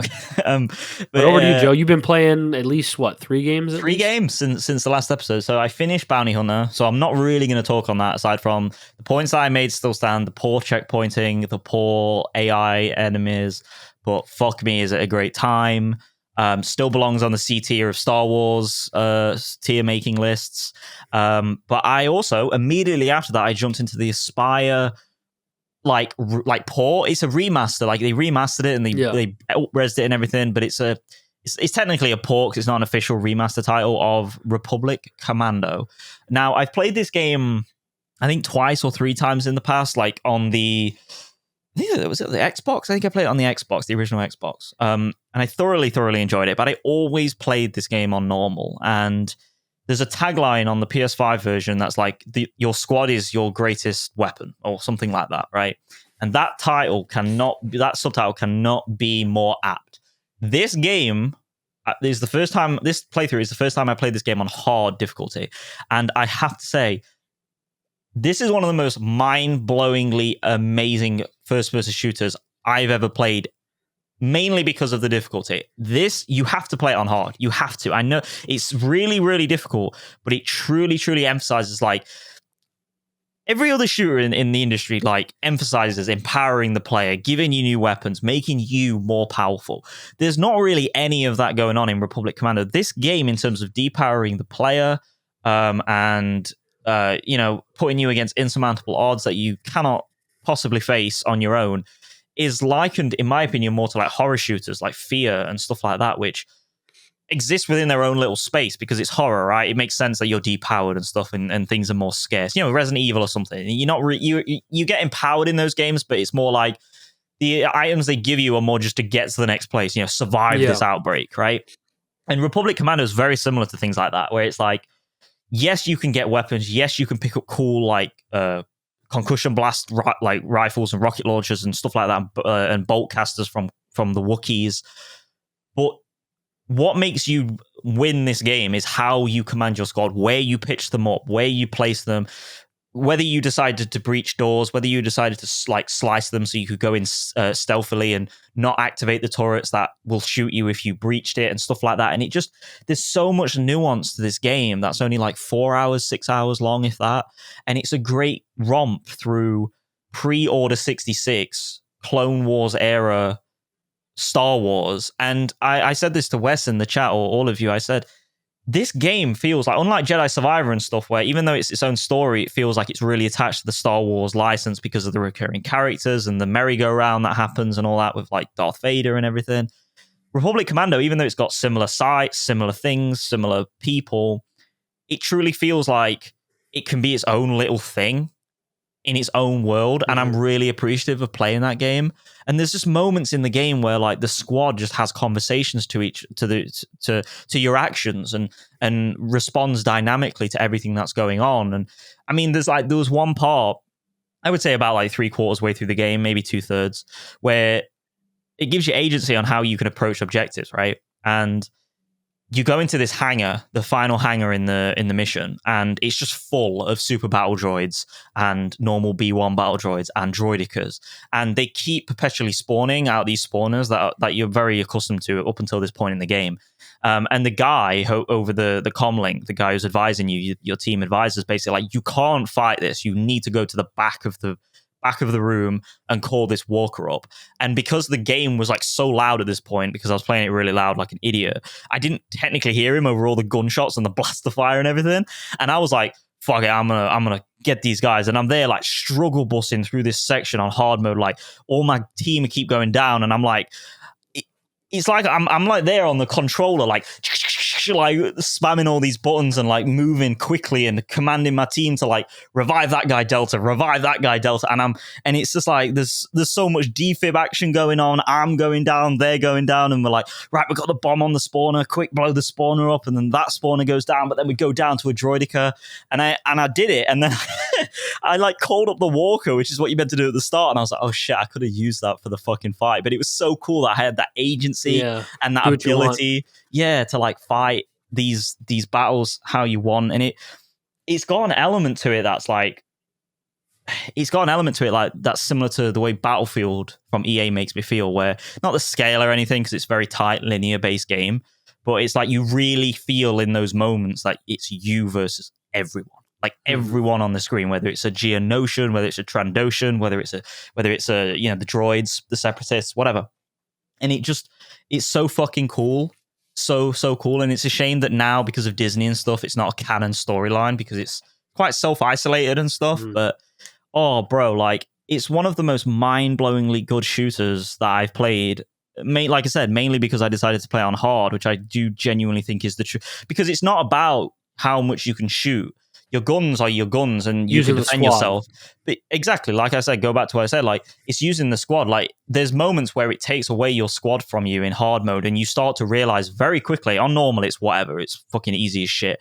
You play on hard, though, it's like, oh, fuck, I feel vulnerable right now. You know, if like a B2 battle droid comes out now, like, I've got a problem. I need to like lock in and kill this motherfucker on my own, you know, get out my grenade launcher attachment and stuff. Mind-blowingly good video game. Like, I came out of it, honestly. Like, I came out of it after playing it maybe like off and on for maybe 4 or 5 days. I came out of it like, this is a 9-10 out of 10 experience for me. Like, I don't necessarily think it is a 9-10 out of 10 experience objectively for the industry. I think it's closer to an 8, maybe a 7. But for me personally, the way this game hit immediately after Bounty Hunter and Jedi Survivor by proxy, it was just so fucking good. Like, it just felt so refined and very fresh. And there's a simple nature to it, right? Like, where it's not a modern game, so it just feels like antiquated in a good way. It's like having a nice hot bath, bro. It's like, oh, that's nice, you know, like after a hard day's work. So. It's I'm not huge into Star Wars, so I don't really try to play all the Star Wars games. But I've always had a great interest in Republic Commando, because this is the game that inspired Halo 5 Guardians. Same director. Which obviously, as most people know, like, Halo 5 Guardians is potentially the most hated Halo game, if not one of them. But it was the director of Republic Commando that 343 hired to work with them as the director on Halo 5, a creative director of some sort, because they liked what he did with Republic Commando. And if you play Halo 5, you know, not a PlayStation game, obviously, you know that the whole game, you were in a squad of 4. There's D-pad controls to command your squad to do certain things. You can revive your squad when they get down. But it didn't really work out in Halo 5, because Halo 5 still ultimately played more like typical Halo games, where your main character is just the one killing everything. And most people forget that you even had D-pad commands for your squad, and reviving in Halo just really didn't work at all. People don't want to get downed and have to be revived in Halo. But it was just interesting to see that influence carried over there. But it didn't pan out like Republic Commando did. So. No. I mean, Republic Commando really didn't sell that well, as far as I can tell. It sold but like it's beloved by fans, for sure. It's a cool hit more than it is a commercial hit and a critical hit. But yeah, it's a shame we never got Imperial Commando, because that was in the works. But no, as far as I'm aware, nowhere past concept art stage. So really, really early on in pre-production. And Oh, bro, it's just mind-blowingly cool, like just the aesthetics and everything, and it's a beautiful looking, like artistically. Yeah, artistically, it's bang on, and it's weird because like you feel depowered in a lot of the situations, but there's also like when you're around normal clones, it's like, damn, that's a commando, like, you know, and they're like they revere you and stuff, and it's really dope. And every single character, like Scorch is like your explosive expert, Fixer's like your electronics expert kind of thing, like you'll hack into terminals and stuff. They'll all do the same jobs by and large, but then you got like Sev, who's like a sniper, and he's like the lone wolf, edgy kind of character and stuff. And it's funny because when Republic Commando came out, it kind of had like, there was a lot of kids being edgy at that time, you know, it was a lot of like grunge period and stuff like that. So it kind of bled into that culture very well. A lot of Linkin Park and stuff, you know. But yeah, just a mind-blowingly good time. And yeah, it makes me remember how good Star Wars games were under Lucasfilm Games as well. Yeah. Like, you know, they just pumped out good shit like without even trying. You know? Yeah, it was like, oh yeah, we've made this game, and it's like, what? It's like, oh yeah, we've got another game on the way as well. It's Force Unleashed. It's like, what the fuck? Like, you know what I mean? Like, Jesus Christ, you guys are working, but yeah. So that basically that, and then Astro Bot, right? Which we pretty much covered. Yeah. So Sweet. It's been a good week for gaming. If you had to guess what the next game you'll play is after you beat Astro Bot, do you have any idea? I'm guessing you're not returning for Shattered Space and Starfield. No, I can't be bothered with that. You didn't pay for it already, did you? No, I got the game for free with my card, my graphics card. So I didn't get the DLC. No, not as far as I'm aware, but because I bought it when it came out, so I definitely want to play it. Is it bad that like every time I think of Starfield, I just think of Burnout? Like I like it's still ingrained in my brain, that 80-hour, 90-hour playthrough where I'm like, oh, I can't even think to go back to it. I was listening to Luke Stevens earlier today, and he said it perfectly. He was just basically like, he basically explained why you and I like to talk about Starfield so much. Is he's just like, the premise of Starfield was so freaking cool to everyone. Yeah.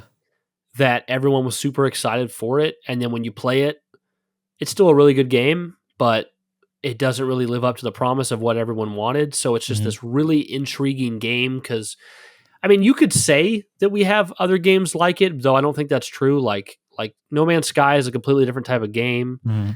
Star Wars Outlaws, which now has like space travel to the planets and stuff, it's a completely different game. Really, Starfield is kind of one of a kind. It's just that they had these lofty goals, and ultimately they aren't able to execute on them the way you'd wish, because there is like an entire galaxy of limitless places to explore, but so much of it's bland, so much of it is behind loading screens. Your ship can't really travel anywhere except just outside of orbit of a planet. So it's like the ambition there, and there's so much to be excited for. And I think when you play it, there's so much to have fun with, but it just ultimately isn't quite the game that we wanted it to be. So. For me personally, the excitement of a lot of people that I perceived, as well as myself for Starfield, was it didn't really come to fruition until they did that developer direct for like 45 minutes or whatever it was. Yeah. And that was quite close to launch, right? Like that was pretty it was close. Like 3 months before. Yeah. And it was one of those things where like, I think because that developed, like for me, I always remember, I don't know if this is accurate or not, so I'm more than willing to get corrected on this. But for me, Starfield was basically like non-existent hype at all. Like I didn't think about that game at all until that developer direct. And it almost like came out of nowhere. Yeah. Like this crazy like meteor strike in many ways, right? To keep it on theme of space. And it was like, oh shit, like this looks fucking badass. So I think in that time of those 3 months that Starfield came out, and because what the developer direct talked about, because of what Pete Hines said on Twitter about you can explore anywhere on these planets and stuff, I think a lot of us in our mind got built up to this idea that Starfield is this ultimate Bethesda RPG that is taking the engine and the way they design their games to a whole other level, when in reality, while it did in certain areas of it, didn't hopefully do it. It's more just like a third pillar of their games. It's not really like, and the thing was always, it's Skyrim in space. That's how they pitched it, but it's not. It's not Skyrim in space. No, not at all. Not even in how you explore and stuff. But yeah, I don't know what I'm going to be playing. I think I never finished the Elden Ring DLC, much to my dismay. Yeah, Shadow of the Erd Tree. Yeah. I just lost it. I don't know what I played after Elden Ring or while I was playing. I think I jumped on Jedi Survivor, and I think I was like, I need a break from Elden Ring. But then that got you on a Star Wars kick, and you played 3 Star Wars games. Yes. So I think I might go back to that. I'm like I've said recently, I've been playing a lot of Minecraft, and I'm not going to go into that because everyone knows how Minecraft plays. Everyone knows how a Minecraft plays. Fun and relaxing, though, and that's kind of maybe what I'll dive into more after Astro Bot potentially. So yeah. Do you think there's a decent chance? It's like October 8th, I think. Will you buy Silent Hill 2 remake? If it's good reviews? Because I've been watching a lot of like Digital Foundry shit on the way that game is doing like graphics and everything, and I know graphics aren't the be all and end all of that game, but it looks kind of like doesn't look as impressive as what I originally thought, and gameplay wise it looks a little bit janky in many ways. Like this sounds weird because like I'm the most like anti-Konami guy ever, but I'm kind of waiting for Metal Gear Solid 3 at this point because Metal Gear Solid 3 is coming out before Death Stranding 2, no doubt. So it's kind of like the closest fix I can get to kind of what I truly love in games after Astro Bot. So it might just be a middling period of like, this has been my year, you know, Astro Bot, Helldivers 2, that's me happy, you know? Yeah. I don't know. Cool. Well, I think it's a pretty good year for gaming. I think oddly enough for me, you know, one thing that we don't really have time to touch on, but I was going to say earlier, I'll just say it and kind of leave it is, you know, I think that this year has been pretty phenomenal for PS5, and most people look at it like it's bad because all there was Concord and Astro Bot, and Concord just got, you know, shut down. Yeah. But for me, I look at it like, oh, this year we had Helldivers 2, Final Fantasy VII Rebirth, Stellar Blade, Rise of the Ronin, Astro Bot. I think, am I forgetting something? Are we still getting another game this year? Are they from third party? I don't know, but like that right there, like. So. For me, like I loved Stellar Blade, I loved Rebirth, you loved Helldivers, we both love Astro Bot. Yeah. A lot of people liked Rise of the Ronin. Like I just think it's been a cool year for. And we've still got Dragon Age: The Veilguard coming out, which is obviously third party, but I mean that's coming out. And... I think I've had better experiences overall. I think I've had a better year overall, 2024 than 2023, even though 23 was a better year for releases. Yeah. So. Yeah, I can see that. They've got Marvel Rivals coming out as well, haven't they? So yeah, but it's been pretty good. Yeah, very good. Joe, do you have any final thoughts on today's episode? That actually, I correct myself on what I've just said. I've been looking at a lot of Dead Rising Deluxe remastered gameplay. You know, that like remake thing that's coming out. Yeah, DRDR looks fun. Yeah. I mean, I love Dead Rising. I always used to love Dead Rising. We've played Dead Rising 2 with a buddy so much, and so I might pick that up if it's good, gets good reviews. I also want to make a correction to myself. Okay. On the previous episode, I said like I played a lot of Manhunter on the PS2. Yeah, I somehow, if you Google that name, there isn't a game called Manhunter as far as I'm aware. It's a game called there's Manhunt, right? Which is by Rockstar. Manhunt is what I was thinking you were talking about. Yeah. And then there is Headhunter. I combined those two. Which one were you playing? Headhunter. So I was not even commenting on the right game. Okay. No. I mean, you'd be forgiven, but I was like, yeah, by Rockstar. It's like, it's not even by Rockstar. This game, it's so much lower budget. So yeah, no, I was... there goes the credibility of our podcast. 4 or 5-year-old me was definitely not playing Manhunt, guys. I think I would cry. Yeah, that's pretty crazy for a little kid, for sure. Yeah. All right, guys. Well, I think that was another great episode. Concord was shut down. Astro Bot reviews are amazing. And the PS5 Pro is real, and it's here, and it's coming soon. So we hope that you guys found something entertaining. We would love to hear from you if you want to write in or send a voice clip to criticalframes@gmail.com. If you want to support us on Patreon, we have one tier that's $5, the All Access Pass with extra episodes from Critical Frames Plus. We just put up a Ghost of Tsushima episode on there for patrons. We would love the support if you guys are interested. That's at patreon.com/criticalframes. Mm-hmm. And if you want to follow us on Twitter, that is at Critical Frames.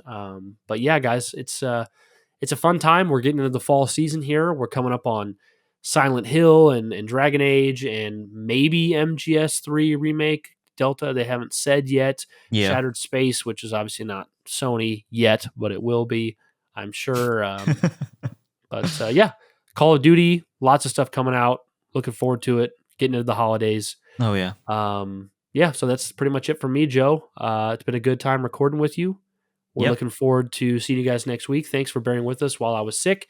You might be able to tell on the podcast a little bit that I'm still coming off of it, but I think I mostly held it together. So. You sound fine to me. That's I'm great. Good. Yeah. That's great. All right. Well, guys, we will see you next week. Thank you for listening to another episode of Critical Frames. We appreciate you.